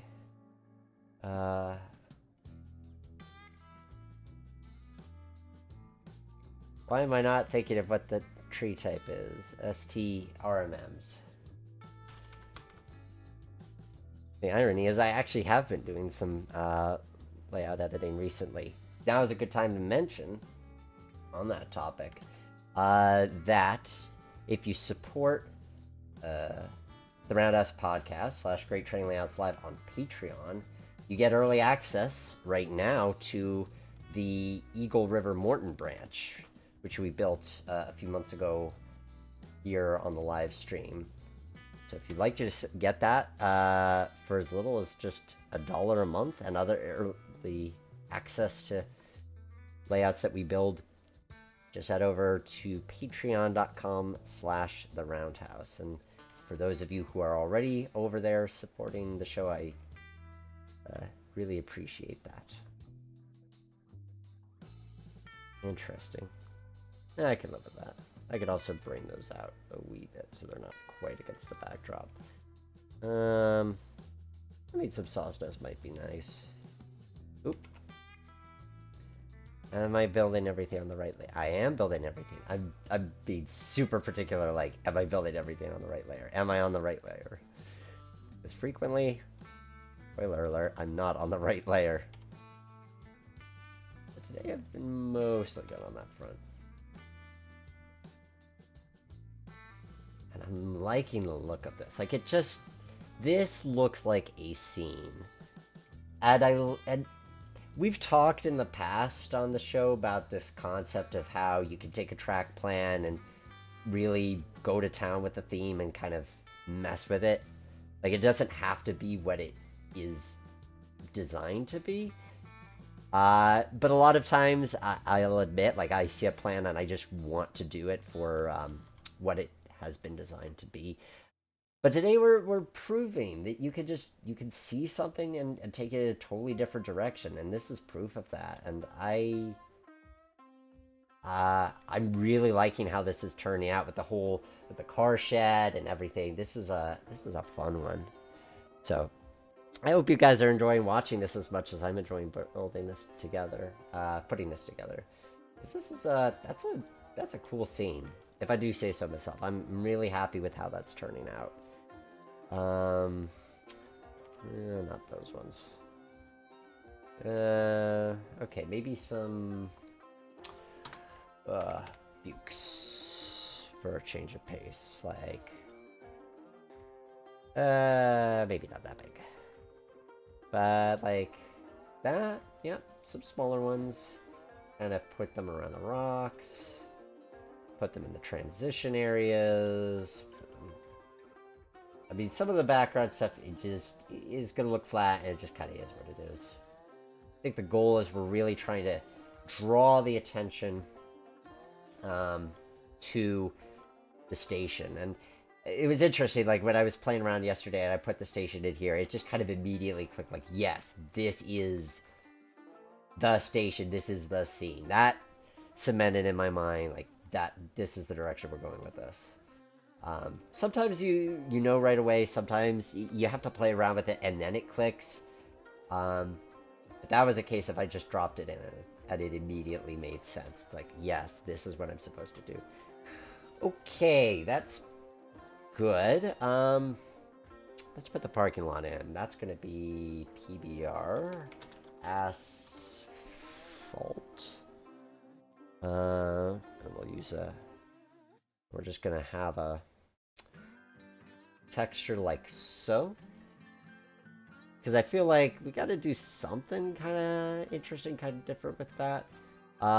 So we've got our... The big excursion requires a big parking lot. And, you know, maybe you'd want to have the station scene undisturbed. But for this, we're really leaning heavily into excursion. And all that you experience with an excursion, including the bits that you kind of tend to ignore, like, you gotta find parking somewhere. But, oh god, when you gotta find parking.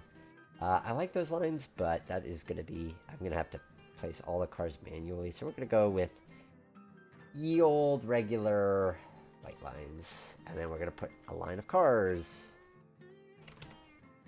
in those.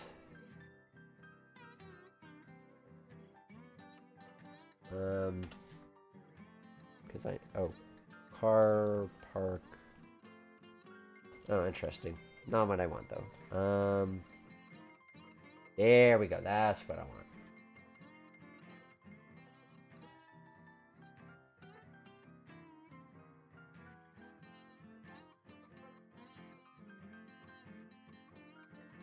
The trick of getting the right amount of cars, though.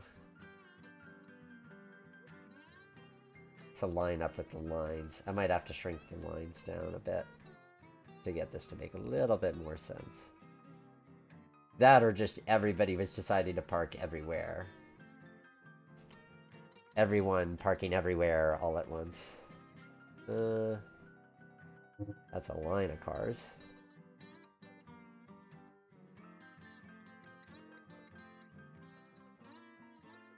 Yeah, for now.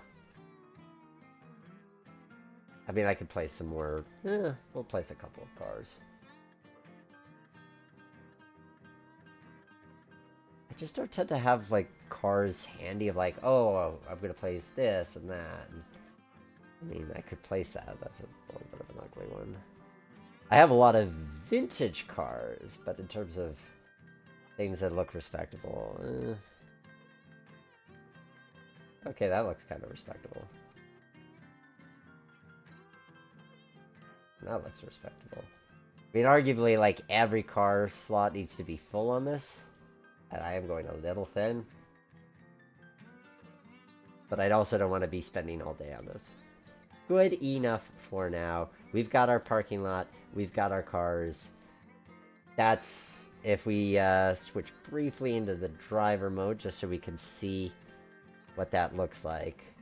Yeah, that makes me happy. That makes me happy. Where do I get the vintage cars? Mostly trainsim.com, or trainsim.com. Mostly the download station, but Trains Forge has some good ones there too. That, I'm happy with that. I'm very happy with that. We'll leave that as is for the moment. Just out of curiosity, how many coaches are we going to be able to fit when it comes time? Let's put that on the session layer. We'll delete that one there for now. We can fit 1, 2, 3, 6 cars. So we can fit 6 cars in the yard. So not... Well, 7 if we put one out here. And 10? Yeah, 10 if we put them in the sand track too. We'll play around with that later. You could definitely modify how you do this yard. I could even see if you wanted to, like, really get all the space that you could, take these 2 tracks, turn them, well, no, because the staging track's right under that. You could probably get a little extra mileage out of that one. That's about the extent of it. Oh, I didn't even think about the diesels. But the diesels can kind of be parked here. At the end of the day, I think you have a little bit of compromise You would need a larger staging yard to fit all your coaches, but we can play around with that when we do the play testing.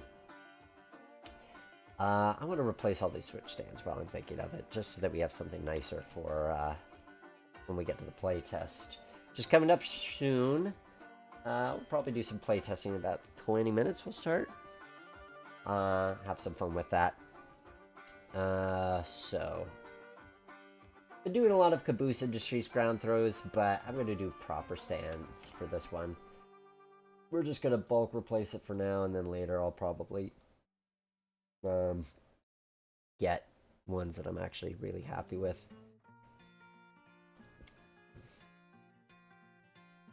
We'll do CN main 8. Yeah. And we'll just do that just so we have something that looks a little prettier when it comes time to play. And then flip those around so that they're not on the rail.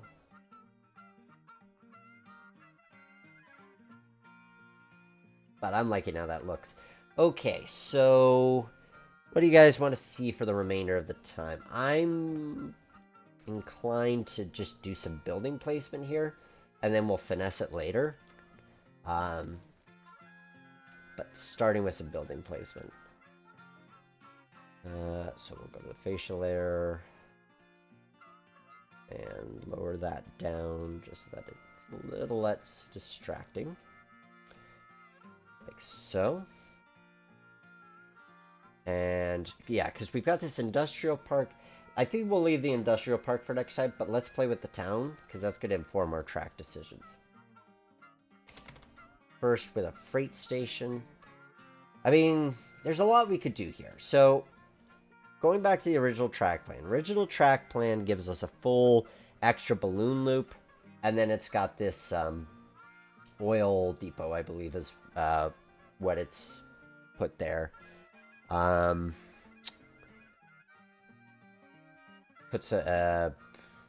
it's got an industry, it's got an extra runaround. I think we could omit the extra runaround. Question is how much we value having the oil depot and that versus doing a larger station scene. So we're going to kind of try a little bit with both and see what pegs the needle for us. It's nice. It's way too big, but it's nice. Seeing what looks good. Seeing what... That would take up too much room. That would also take up too much room. This is a nice small one I've used before.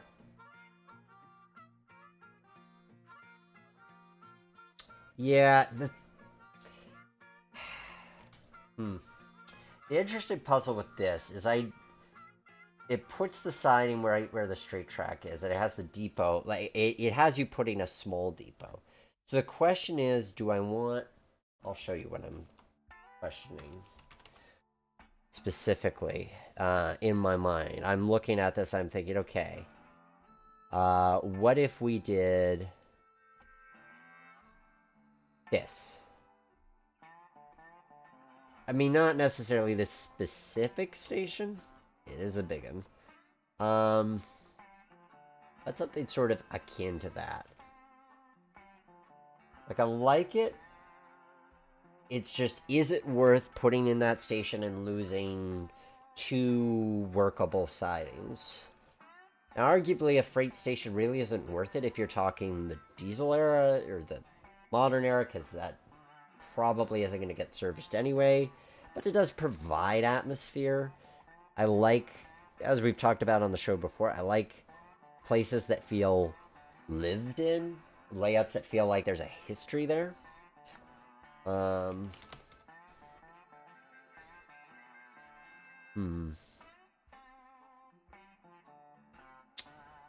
Interesting. Oh, we could put a sign? That could be nice detail for over here, maybe.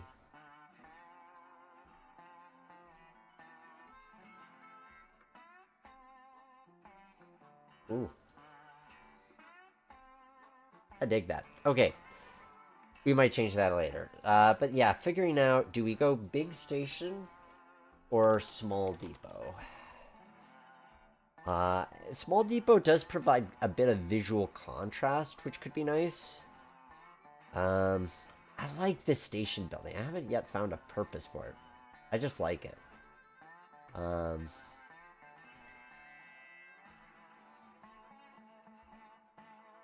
But yeah, I mean, the major stations on there. Yeah, so this is us doing like tiny little depot kind of thing, which then gives us the room for that balloon track and having industries there of some kind. That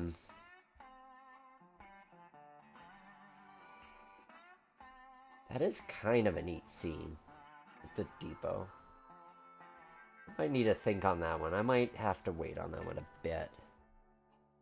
Not that I think this is going to be right, but just because I'm playing around with things and trying to think things through. Yeah, not going to work at all, but interesting to contemplate. Sometimes you have to just mess around and say, okay, I'm going to try this. I know it's not going to work, but does it help me to get to the ultimate idea of where I need to go? Like, I could do something like that. I mean, it's a neat look. I think it's just too much. That's definitely going to be too much. Oh, I've used Relish before, very famously. Yeah. Contemplations and musings. Interesting when you're playing around with this kind of stuff. It's like, okay, what am I going for here? That's actually a nice kind of station there. Antonito. So, Cumbres and Toltec. But kind of... It's interesting. I like the stone look of it. That's a nifty look. That might be the way I go for that. And then that way... So... But I don't know if I really... Do I want to throw a siding off of there? Or do I want to have a siding but have it come off of the line this way? Maybe omitting the freight station for the sake of... I'm not having the full freight station, but I'm having an industry. Decisions and musings. We'll make that our station just so we have something to go to for the time being. Have a look at what's going on here. Yeah, I wanna add polish to this, show what the staging area is gonna look like. So I'm going to elevate the track on a, and that's going to be the upper layer. I'm gonna elevate the track on a MR top. Yeah, I think my brain's getting to the part of the show where it's like, it may not be working as much as it was, as hard as it was 2 hours ago, so I might have to sleep on that concept in general of how I want to go about doing the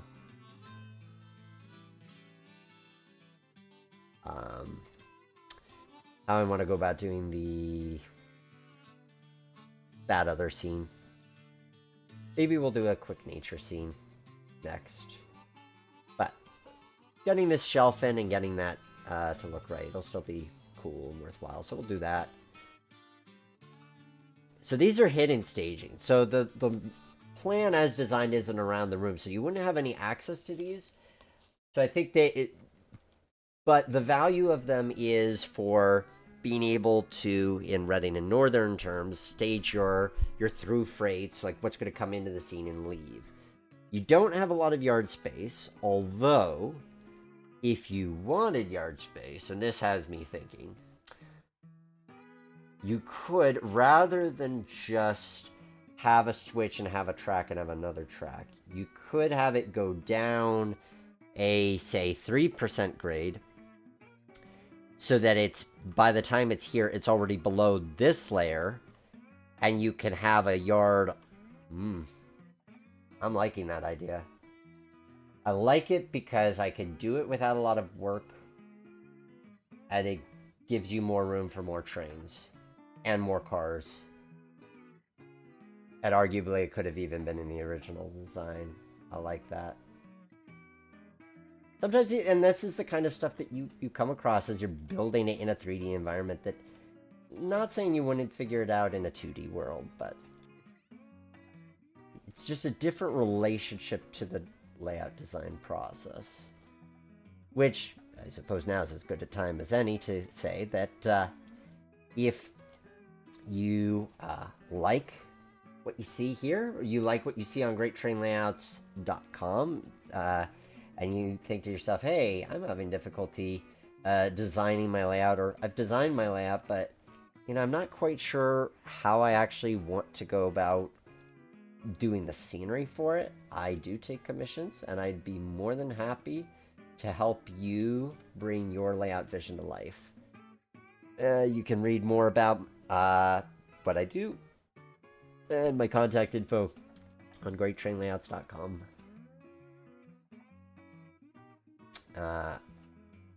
Because yeah, so as I was realizing earlier, rather than just having a staging track on each side, you could just drop it down and then it becomes a staging yard for half the layout length, which means you could stage massive excursion trains, and then you don't have this pressure of, I've got to fit all of my coaches in this yard. But maybe you just have a few of them staged in the yard, so that then it's like you have some switching to do. Something like that could be fun. Do a little flag substation structure like the one at Molino. Oh, good evening, Millennial Modeler. Glad that this build times well with a real-world visit that you did to the RNN. Let me see what Molino looks like. Molino, PA, Reading, Northern. Let's see if that... Oh, I see. Like, just a little shack by the side of the tracks. Yeah. Could do that. But I think... Here's where I'm torn on that. So, could do that as a sort of middle of nowhere kind of thing. But the reason that I would want to save space is so that I could have some industries to switch. But industries to switch would feel weird combined with a flag stop. Now, I could just have a flag stop and be a very sort of like middle of nowhere kind of feel. Not sure on that one. I'm going to play with that later because I'm not sure what I want to do with that yet. That's going to require some thought. Let's finish the scenery for this up to this section here. I think we could do that, and it'll look pretty, and then we'll have something. And here we can do a backdrop. Let's do spline 1. But I want the one with no shadow, like that. And then lower it down. Because here we can go with a backdrop that's pretty wide and pretty robust. I mean, it's still a very massive backdrop, but it works for what we're intending to do. It needs to go there if it's going to clear the layout. And then we lower it down a lot. Like so. Get that height. And place it there. That'll do for now. At some point, well, do I have a... do I have a backdrop I prefer more than that? I mean, this is probably going to be too mountainous. Yeah. Maybe at some point I'll create a new backdrop. Oh, an LEFC one. It's been a while since I've used those. That could be kind of nice. So this one I used it on the Lake Erie, Franklin, and Clarion layout when I was updating that for 19. Yeah, that looks a little less gigantic. And with my backdrops, I make sure that they're a 4K resolution. And I could always put trees in front of them if I want to make them a little bit more mountainous. But that looks good. Yeah. Going for probably a little bit more mountains than the Catskills, because these look kind of flat. But they'll do for tonight. We've got our backdrop for tonight. It looks nice. It looks pretty. So we've got this So the original design has these two bridges because you've got a river and it does the thing. I'm thinking road crossing here, and maybe not a river here.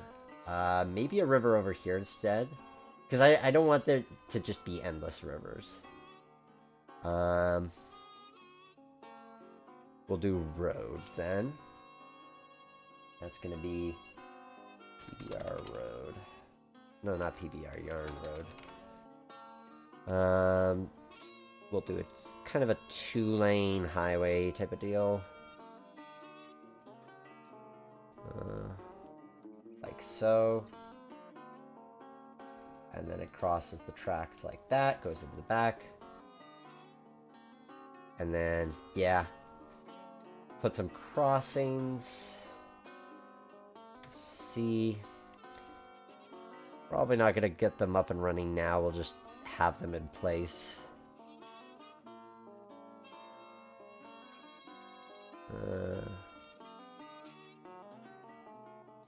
Yeah, for now we'll just do lights.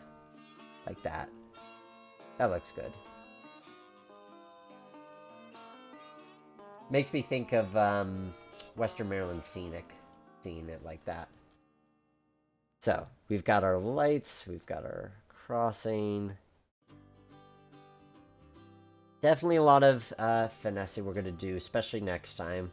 I knew going in this was going to be a two-parter. Especially now that I know I'm going to be building a...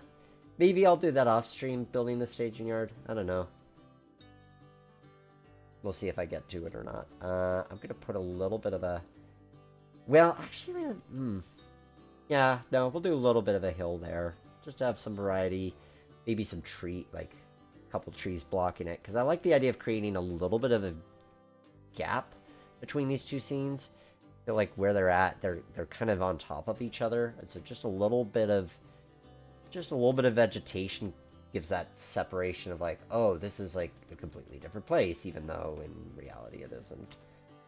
But now it isn't quite as much like, oh, here's this one scene. Just adding that little bit of tree gives a nice separation to the town. I'm liking that a lot. I'm gonna have to see about making this into a spline form, because I feel like if I could put that into a spline form and get it to go around the edge there, that would make that look nice.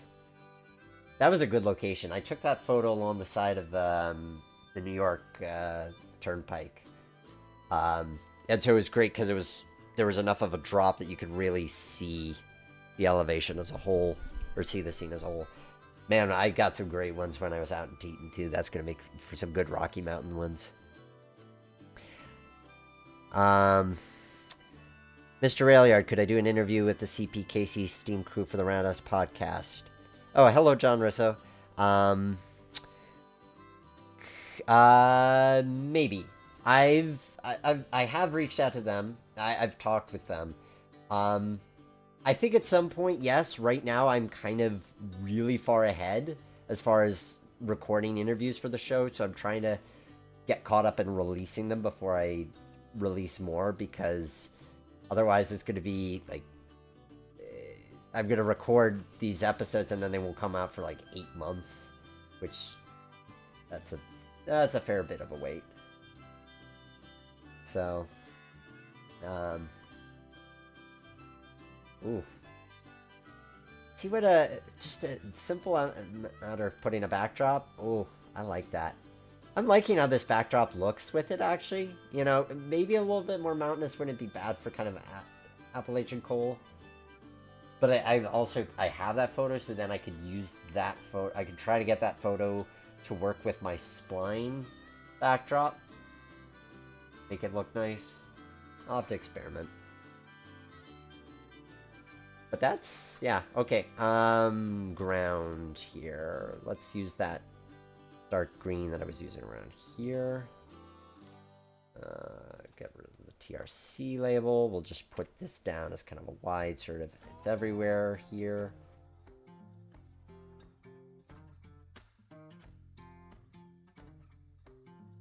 I'll have to refine.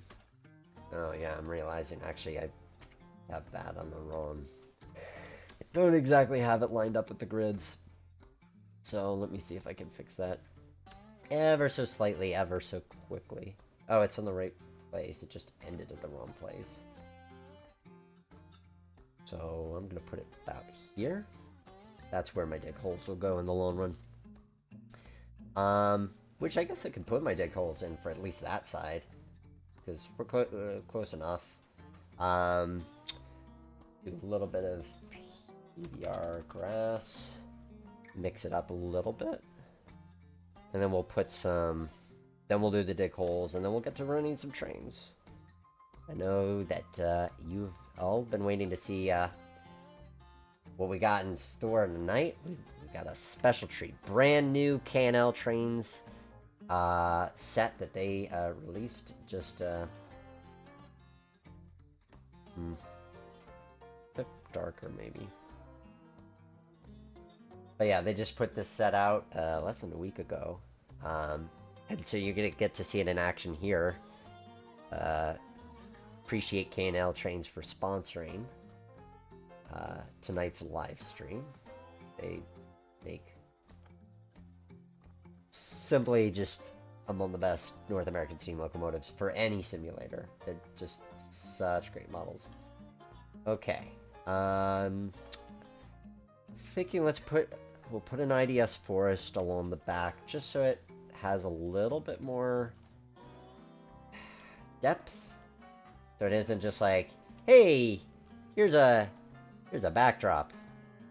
A little bit more of a sense of like, oh, there's a foreground and then a background kind of thing. And a bit of variety of color too to boot, which is nice. We need to get our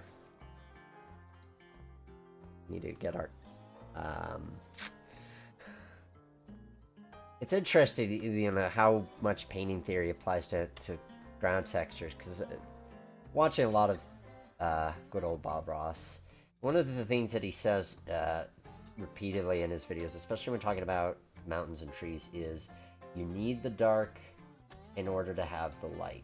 Like, there's a temptation to like make everything light or everything dark, but you need that contrast because that's what gives things depth, which he says is kind of true of life in general, and I'm inclined to agree with that.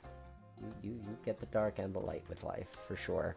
Coal and Steel, are you going to put any G-Tri-Light signals on the layout? Because it's one of my favorite things on the RNN. Maybe next, when I resume work on this. I think the likely answer is yes, but probably just not tonight, because that's a finer detail thing, and I want to make sure that we're getting to the good part of things tonight, which is getting to play with some trains. Just trying to finish up this wall here, because then that way we've got half-ish of the layout done, and it's going to look nice as such. So how do I want to do things? I mean, I could go crazy. I could make that hidden, which would be interesting. But we'll make it visible for now. But we need some trees. Right now I'm going to make this like a bridge that doesn't even have a river, because I think a river would be kind of odd if it went right next to that, and we didn't have a bridge for that. So we're going to make it just kind of gorgy. Gorgy. That feels like it should be like a Gen Z term. Kind of like bougie was a term for a while. Gorgy. We're making this route gorgy. I like that word. I might have to adopt that word as my own. Yeah, we're gonna make this route gorgy. If that is cringe, please let me know. I mean, a little cringe isn't bad. Too much cringe, then there might be some greater issues there. I don't want too many Sosnas. I want some. Probably want some elks, honestly. I like those elks. They're nice and they got an edge. They got a texture and depth to them, which is nice.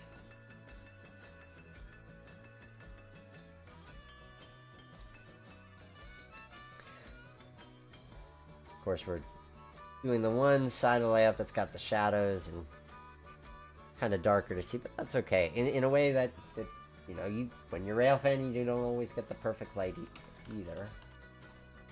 So we're kind of indirectly recreating that here. I'm tempted to do a rock wall along the track, but I feel like that's just too obvious. And you don't always have that kind of thing along the tracks. I'm thinking of Jim Thorpe, where they did all that work for the new bridge on the Reading Northern, and so you have some hills that aren't super bushy and grassy because they ripped them up to do the track work. Oh, some cusps, yes. Let's go with some cusp bushes. Just some for, like, I mean, that's... Yes, so we do this for under here, where we need kind of, like, grassy, shrubby type of thing. But still enough of a viewing window that you can kind of look through and see the train. In a way, I think this is sort of to pretend, like, you look here, you can't even see the track there. I think that's kind of what we're going for. But yeah, it's fun to experiment. I love building these layouts. Man, if I had the room to take every layout I built on this show and make it real life, I was updating my database worksheet, and I've built a lot of routes in this game. A lot of train layouts. It's fun. And it's always fun to have you guys along for the ride. Mr. Elliott, have you thought of doing more converting MSTS stuff into trains? I do it as I need it. I try to do it every couple of months to keep the skills sharp of how to do it in Blender. Actually, you'll get to see some of that in action. Well, not me doing it, but you'll get to see the results of that with next month's layout, which I guess I can reveal to you is going to be, and I think I said this last month, but I had to change plans. Next month, we are going to be looking at the Conrail Onondaga cutoff, and I'm pleased to say we're going to have a special guest for that episode. So in that case, we're going to be... That one, I've finished most of the scenery for the Conrail portion. I need to work on the M&E bit a little bit more. Hopefully have that at least close to done for the stream. But we're gonna have a special guest, and we're gonna spend a lot of time like looking at the structure of the operations on that. So look forward to having you guys along the ride for that one. I want another grass there. That one's looking a little... not doing it for me. PBR... grass? Maybe grass and soil mixture. There we go. Okay, good enough for now. So, last thing I'm going to do, just to have a little bit of, hey, we did it, kind of satisfaction. Oh, and of course, there it is. There's me putting everything on the fascia layer that I meant not to. It was bound to happen. But that's okay. I don't think that's going to matter too much. We're going to go to dig hole layer. We're going to put some good old dig holes in place, just so we can enjoy that section of the layout. As such, like, boom. 3, 4. Oh, no. Oh, I'll have to adjust the fascia a bit on that, but I had the right idea. Maybe I should do these ones. 1, 2, 3, 4, 5. Perfect. And I'll have to adjust it for there. We'll just do some down the middle, like so. Just so we can have a good unobstructed view there. Like that. Perfect. And then we'll put a floor down so it doesn't seem like the layout's hovering in midair. Which means locking and hiding the dig hole layer and putting in the floor layer. And what do I want to do for this one? Hardwood flooring.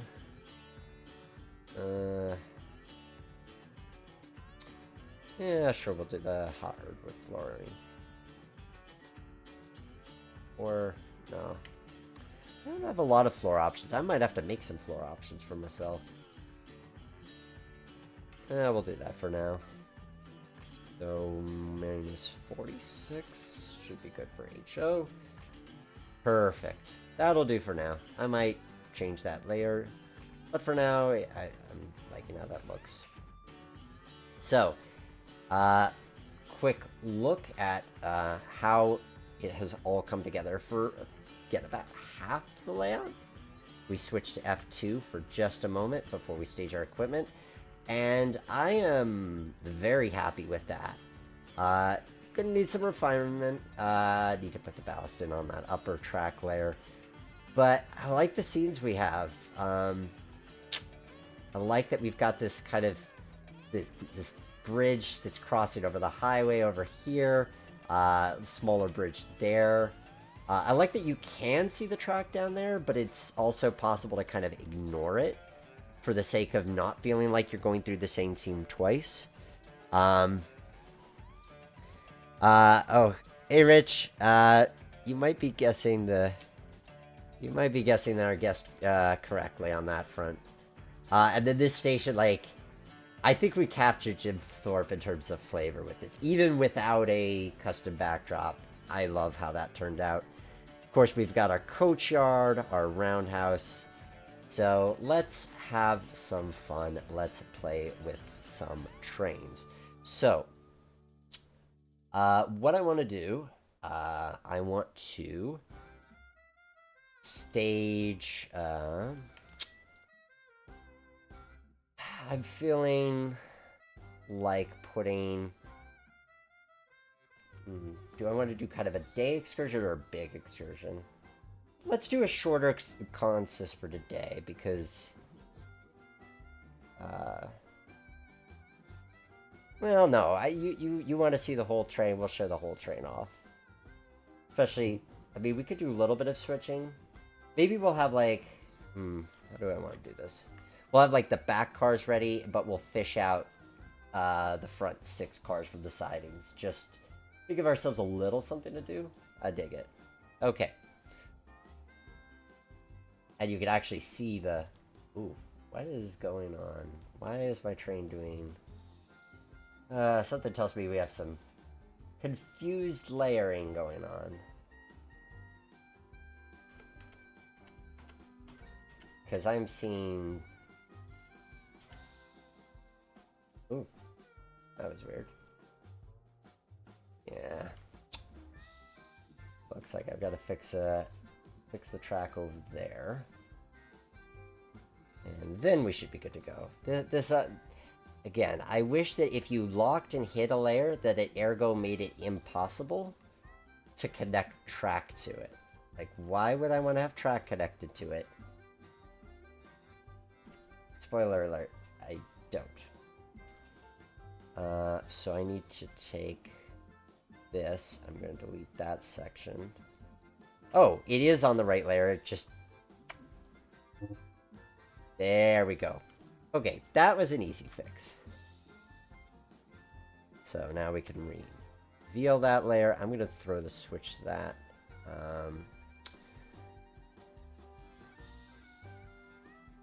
Arguably, I should put my dig holes there and so forth, but not going to worry about that right now. We're just going to throw that switch, because then I can have my train kind of spilling out into there.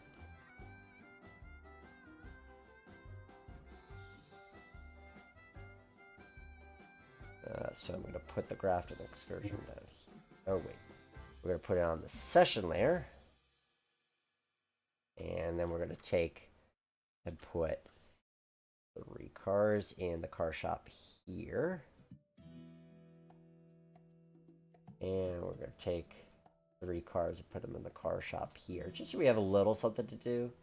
I don't know that they'd actually be assembling the excursion consist in this manner, but we're just going to have fun with the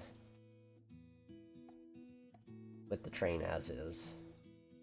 And I'm going to need to throw that switch, or that's going to probably give me issues in the future. And that one.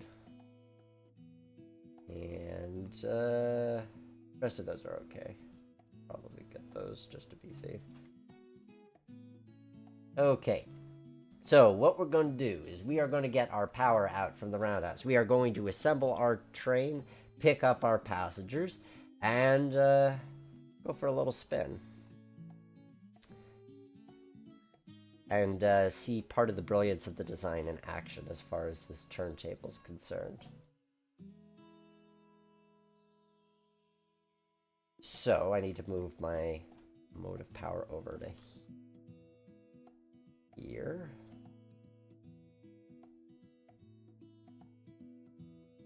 Oh, that's probably locked on another layer because that was the thing that I was doing. Oh, that's on the upper layer, of course. Okay. So we're going to put our power over here. And then we'll put our auxiliary car in there.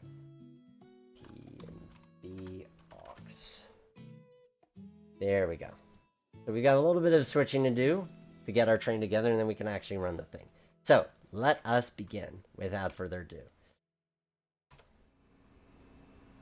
We'll get our turntable lined up. Fortunately, this is a small Pacific, so we can actually fit it on the turntable as is. Make sure we get it lined up to the right track. We'll bring the power out. And I mean, this is one of those things where it's like, if you're going to have an excursion layout, like if your excursions are focused, you got to have a turntable. I mean, you just got to.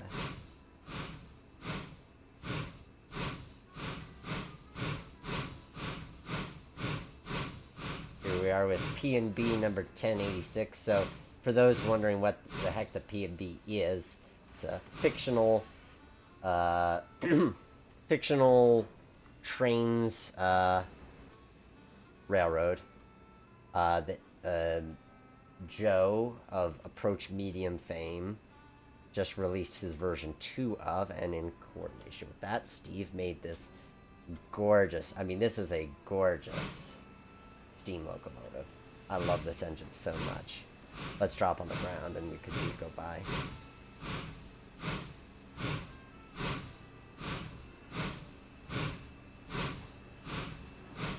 Like, the detailing on this is just absolutely bonkers.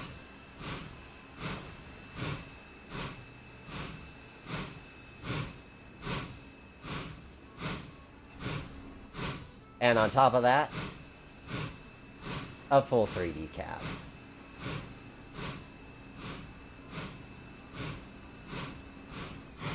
So, first step, we're gonna get our aux car connected.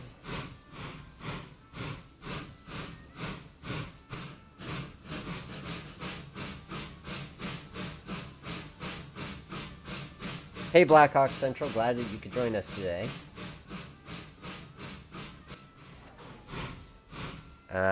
Jimmy, well, I'm the first to have a fender bender in here tonight. Especially a Pensy route.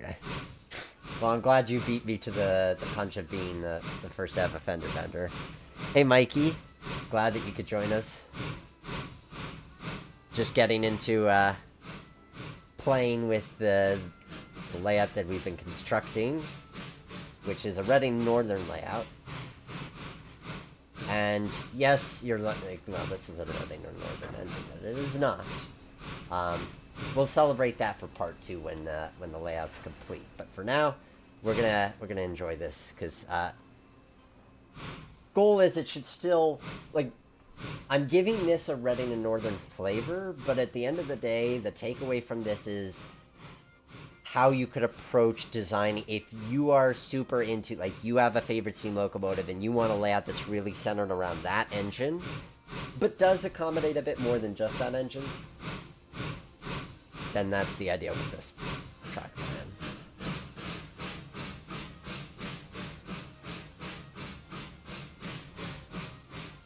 I have to say, I really love the parking lot in front of the station. It's like that. It's very Jim Thorpe. I'm really happy with how that came out. Let me make sure I'm going on the right track. I want to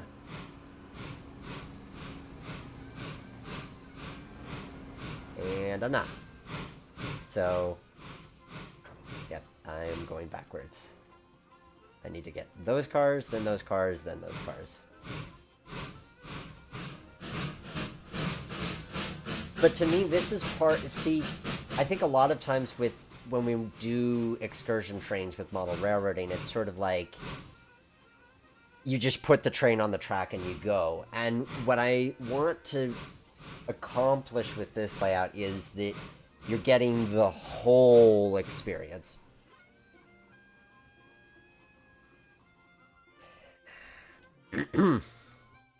You're getting the whole experience of... oops, wrong order.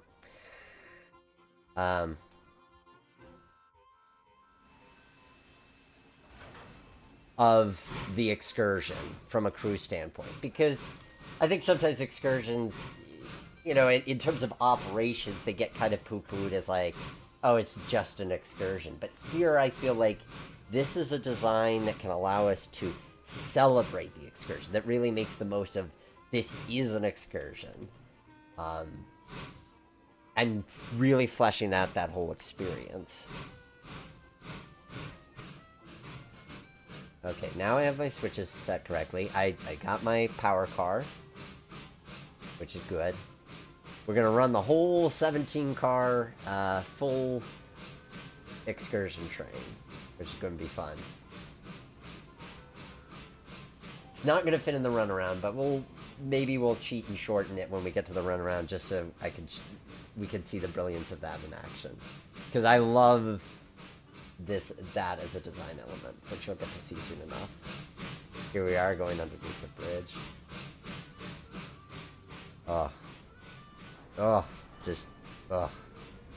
I'm so happy with how that turned out.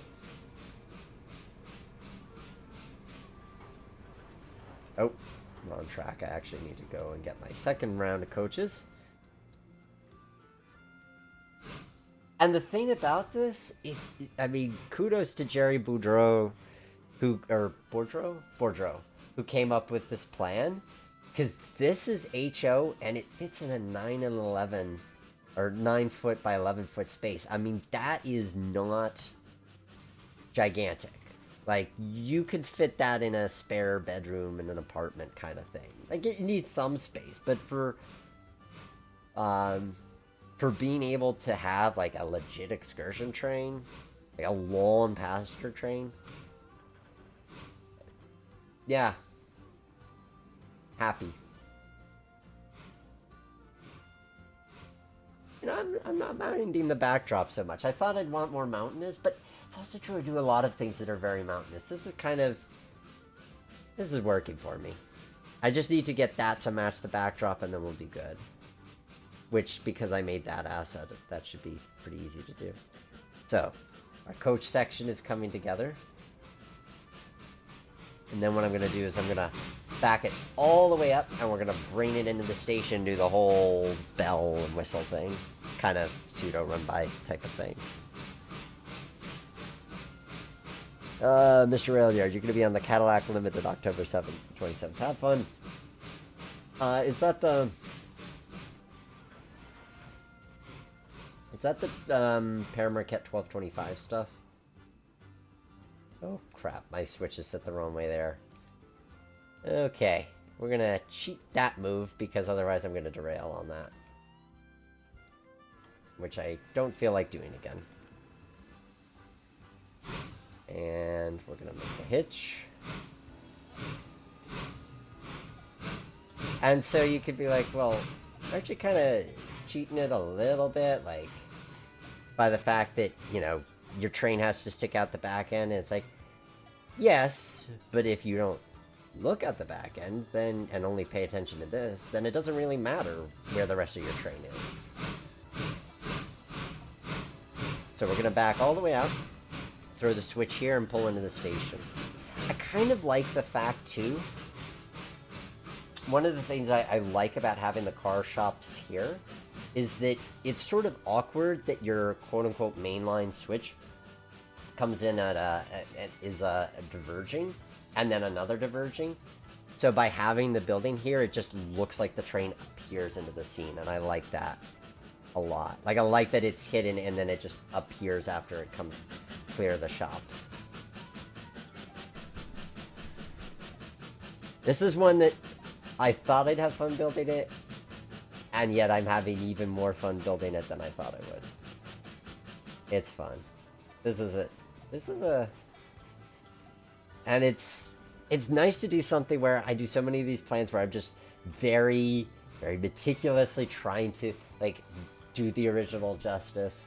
And here, I mean, I'm trying to do it justice in terms of, you know, the spirit of being a good layout, but very much we're doing our own thing tonight. And it's cool, and it's fun, and I like that. I gotta adjust this. This is just... Seeing this black line is bothering me. I gotta fix that. Just a moment. And then we'll do our big old grand entrance. Okay. And our switches are set right, so we're not gonna, like, plow into the station. That's good.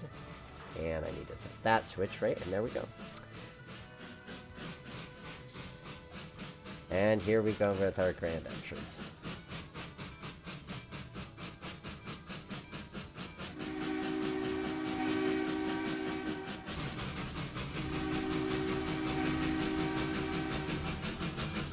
And from the side, we'll flag it a little bit.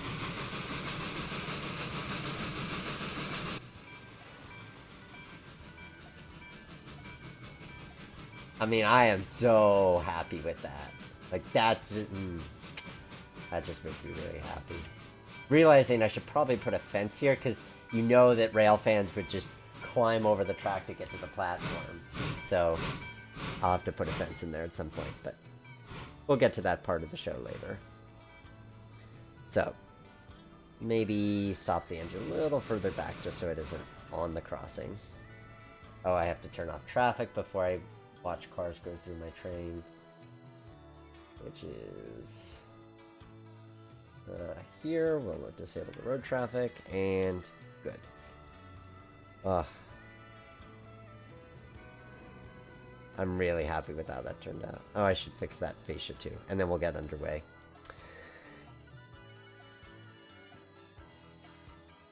I'll bring that... Oh, which means I have to unlock the fascia layer.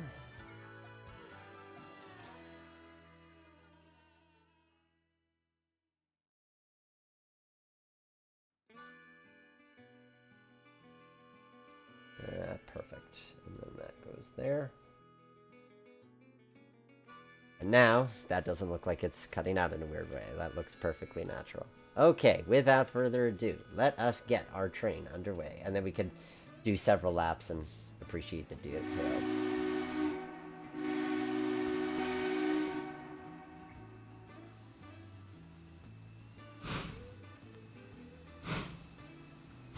I like this scene with the road, honestly.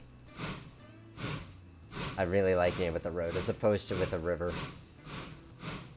Very, very Western Maryland.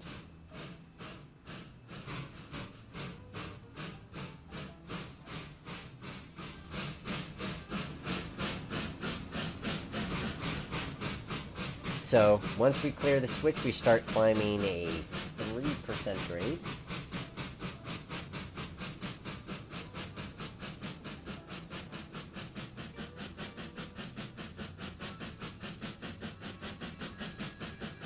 And now we'll go through the unscenic area. But while we're going through the unscenic area, we can take a moment to appreciate all the detail in this fine locomotive and the train set in general. Oh, we can also admire the rear of the train as it goes through the station. Because this is a big old 17-car excursion train. This is a very, very big boy. And we can take a minute to go inside the dome car as we're going through town. I mean, you can't do that in model railroading. But that is a cool view. And then here we are rolling down our main line next to the high line. And probably by now, our head end's going to be coming back into the scene. Like, that train is so big, it takes up 2 whole walls. But if you're really only focusing on one scene at a time, it doesn't feel like you've got this massive train in this tiny little space. And honestly, that scene is working for me. I like how it's going through the trees on an upper level.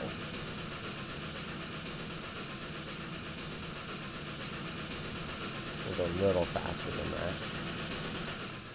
And here we are going to pop out. This I'm excited about. Watching the train pop out through here. There we go. That's the right stuff.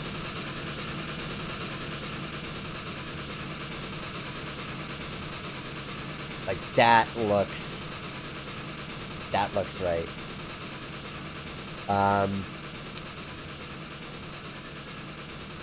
Let's see. Blackhawk gives you Lehigh Gorge Scenic Railroad vibes. Well, that is the goal. That is very much what we're going for, is Lehigh Gorge Scenic Railroad vibes. We're gonna go do a couple of extra circuits, and then we'll do our run around and probably call it a day at that point. So the detail in this train is just incredible. Like, pretty much every car has an interior. That's just us going underground. Ignore that. And then here we are coming back through the station scene again.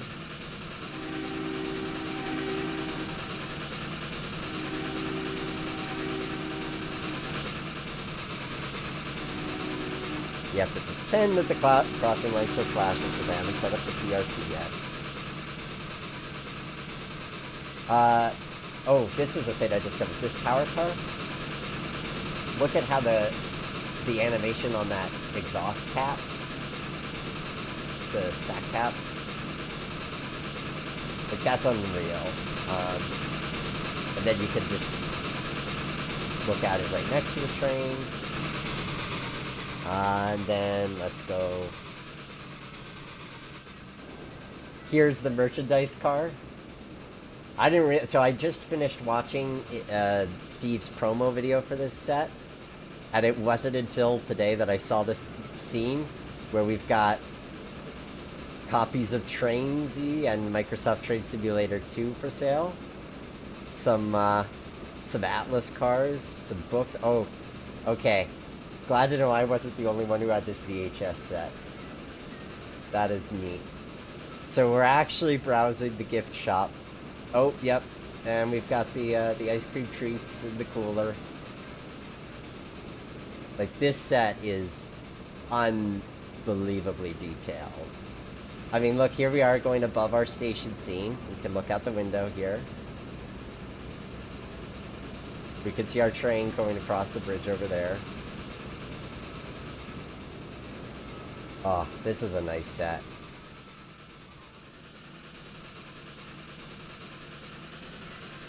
And then here we are leaving the scenic portion again. Go back into the cab, appreciate the cab a little bit more while we have nothing particularly exciting to look at outside. Blackhawk, do I have plans on a small Western Maryland route? Maybe. But since I've just done an excursion route, it'll probably be a while before I get to that, if I do.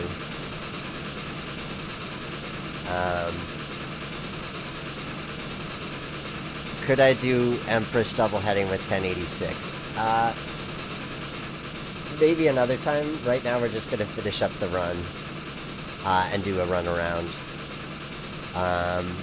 Jimmy Lambert grew up with those VHS tapes as well. Good to know that I was not alone in having that.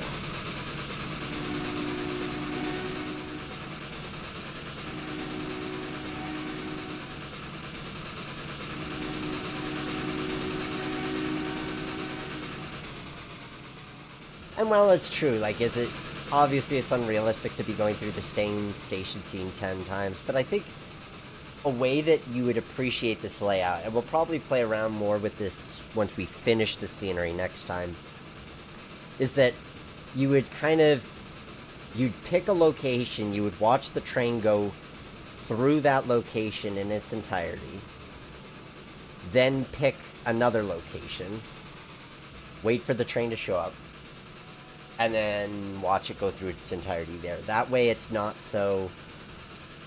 It makes the world seem larger than it is.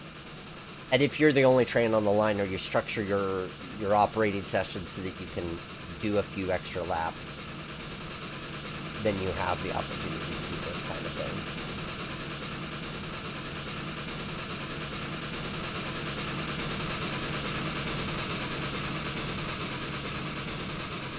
So I want to watch the train come through the bridge scene one more time, because I really like how that scene turned out.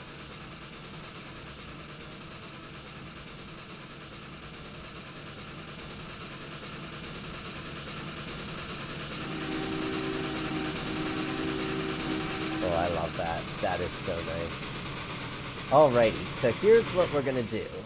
In the interest of being able to demonstrate one of the cool operational components of what we've got here, we're going to shorten the train, because right now, at its full length, we'd have to do some trickery to get this to work. So we're just going to shorten it to just the coaches. I think we're going to be able to fit about 7 or 8. 1, 2, 3, 4, 5, 6, 7. Yeah, that should work. So, we're going to bring the train into our end station, which currently has no name. At which point we're going to run around, and we're going to... Oh, I have to take off the... I'm going to have to take off this tender too. I have an idea for how that's going to work, but too complicated for tonight. So here we are, just short excursion of just coaches. We're going to come into for our station stop.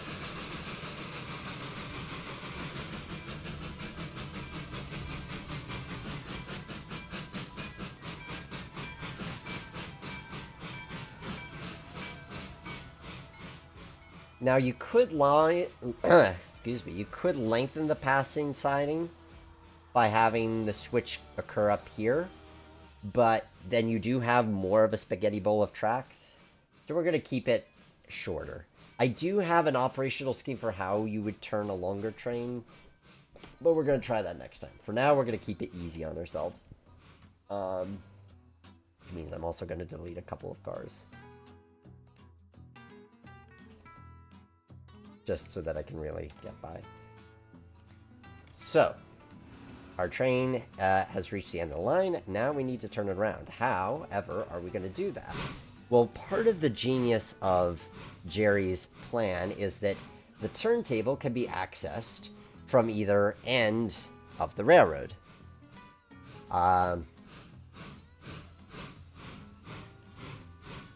So we can bring in...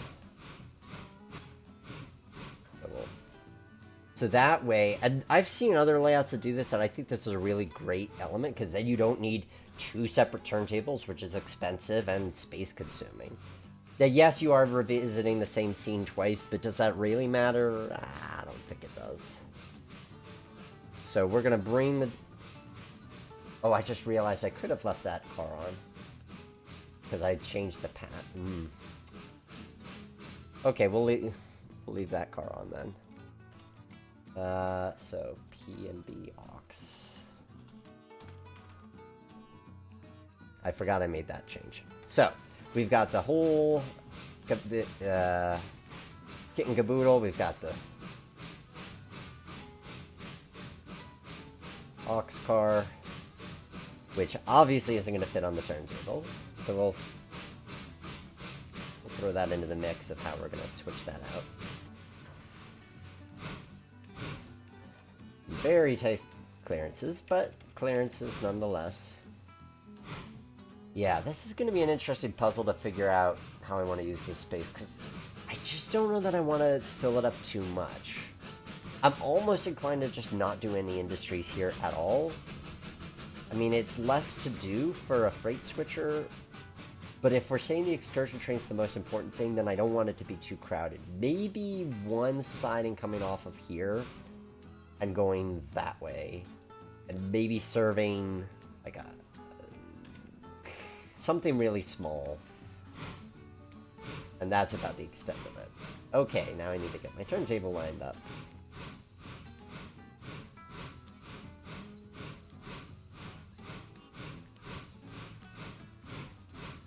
If I can click on the turntable. I wish there were other controls for this kind of thing. Turntable controls are not always the best. And now we can bring her forward. Oop. Oop. Okay. And bring it. There we go.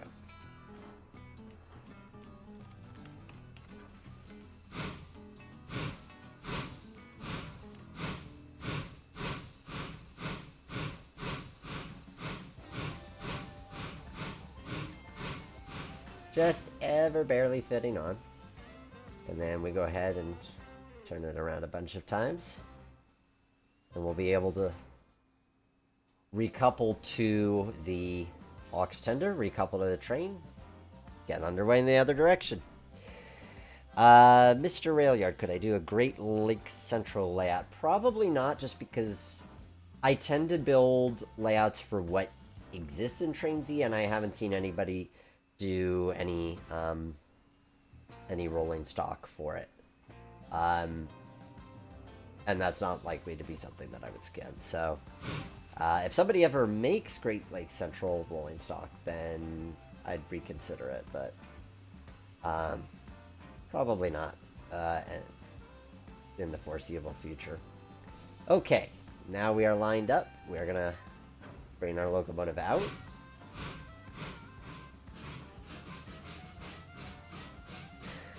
Millennial Modeler, there's a small customer between Tamaqua and Port Clinton that gets just 1 to 2 covered hop bars at a time. Couldn't tell you the name, but easy to find on Google Maps. I think I know what you're talking about. Like, it's not too far south of Tamaqua. Something along those lines. Something that, I agree, something that accepts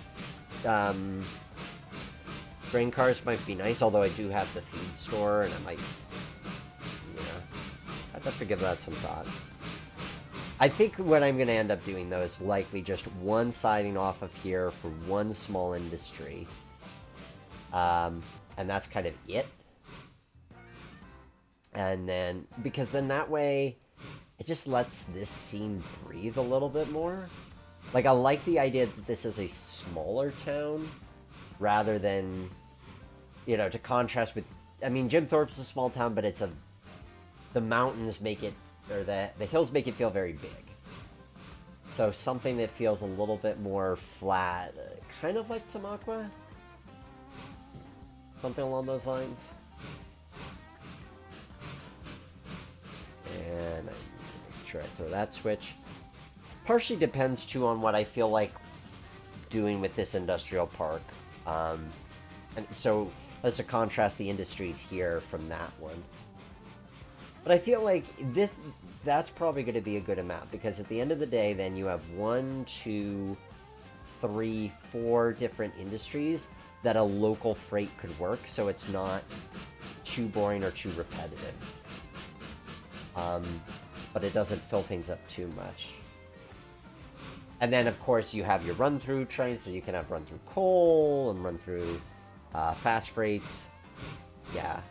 Once we see Nick, so next time we play this, we're going to bring out the 425, maybe the 2102 as well. And we'll finish the scenery on this. Not next, so next time we work on this, which isn't next month. Probably going to be a couple months before we get back to this one. But at that point, we'll do like a full session, and we'll bring out some freight trains, we'll do some switching. Good times. There'll be some good times. Well, I hope those passengers were sitting down. Anyway, but there you have it. This, to me, is why when I saw this plan and I spent a little time looking at it, I'm like, this works for an excursion train, because you've got the out and back, you've got the ability to turn your locomotive around, and you've got the space and the run. Like, it feels like a nice meaty run. So we're gonna do one circuit. We're gonna bring it back to Jim Thorpe, and we're gonna call it a night, because that was a successful building session. Rule 281C, if it fits, it ships. Nice. Exactly. KDS, what locos would run freight? On the Reading Northern, they did once use 2102 for an empty coal hopper drag, but mostly diesels. I mean, it's your railroad. You could run steam freight, have fun.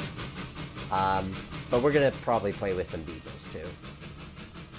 Gonna do a little bit of the steam excursion thing, and then a little bit of the freight with diesels. Just to, because I think that part of the enjoyment of this is that it's centered on excursions in a realistic way, and that includes being able to have interactions with freight trains. And I mean, that's a nice scene. Like that, this is just, I think that for, if you're wanting to replicate a sense of distance, it's good to have these scenes where there's just nothing. Like, no bridges, no, or at least no major landmarky kind of things. And this could be that. Here we are going over the shops again, past the transload site.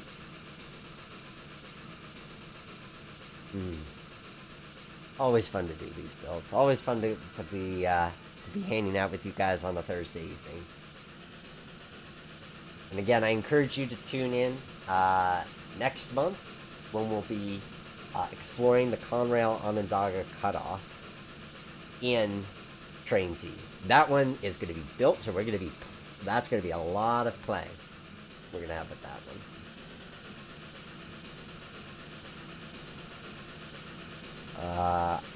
Mr. Railyard, you saw 2102 run coal trains in World Steam today from 1994. Nice.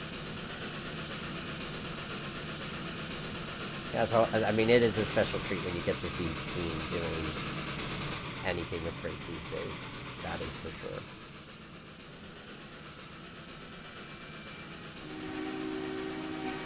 Jimmy Lambert, just so long as the interactions between excursion freight trains isn't what Gettysburg did that fateful night.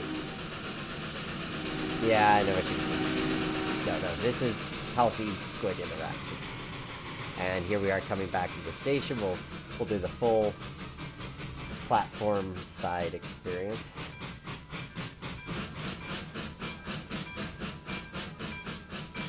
If only we could shrink it down to miniature size on some of our layouts, that would be so much fun. And the outside view. And bring it to a nice, gentle stop.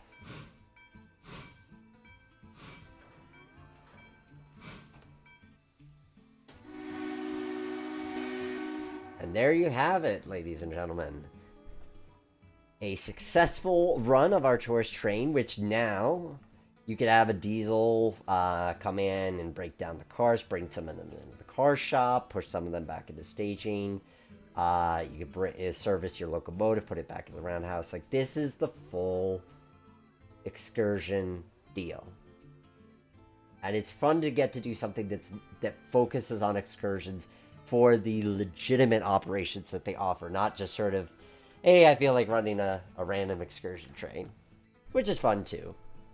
But what I love about Great Train Layouts Live is being able to do these kind of themed builds to explore a specific concept, a specific idea, and build a whole layout around that. And hopefully you find that useful with getting ideas or with your own layout construction. So I'm going to wrap things up. I'll just see if there's any other comments to check out. And at this point, I don't think there are. But one last glimpse at the Reading and Northern. Thank you to today's sponsor, K&L Trains, who provided this gorgeous Pennsylvania and Berwyn set. This is just such a beautiful locomotive and a train set.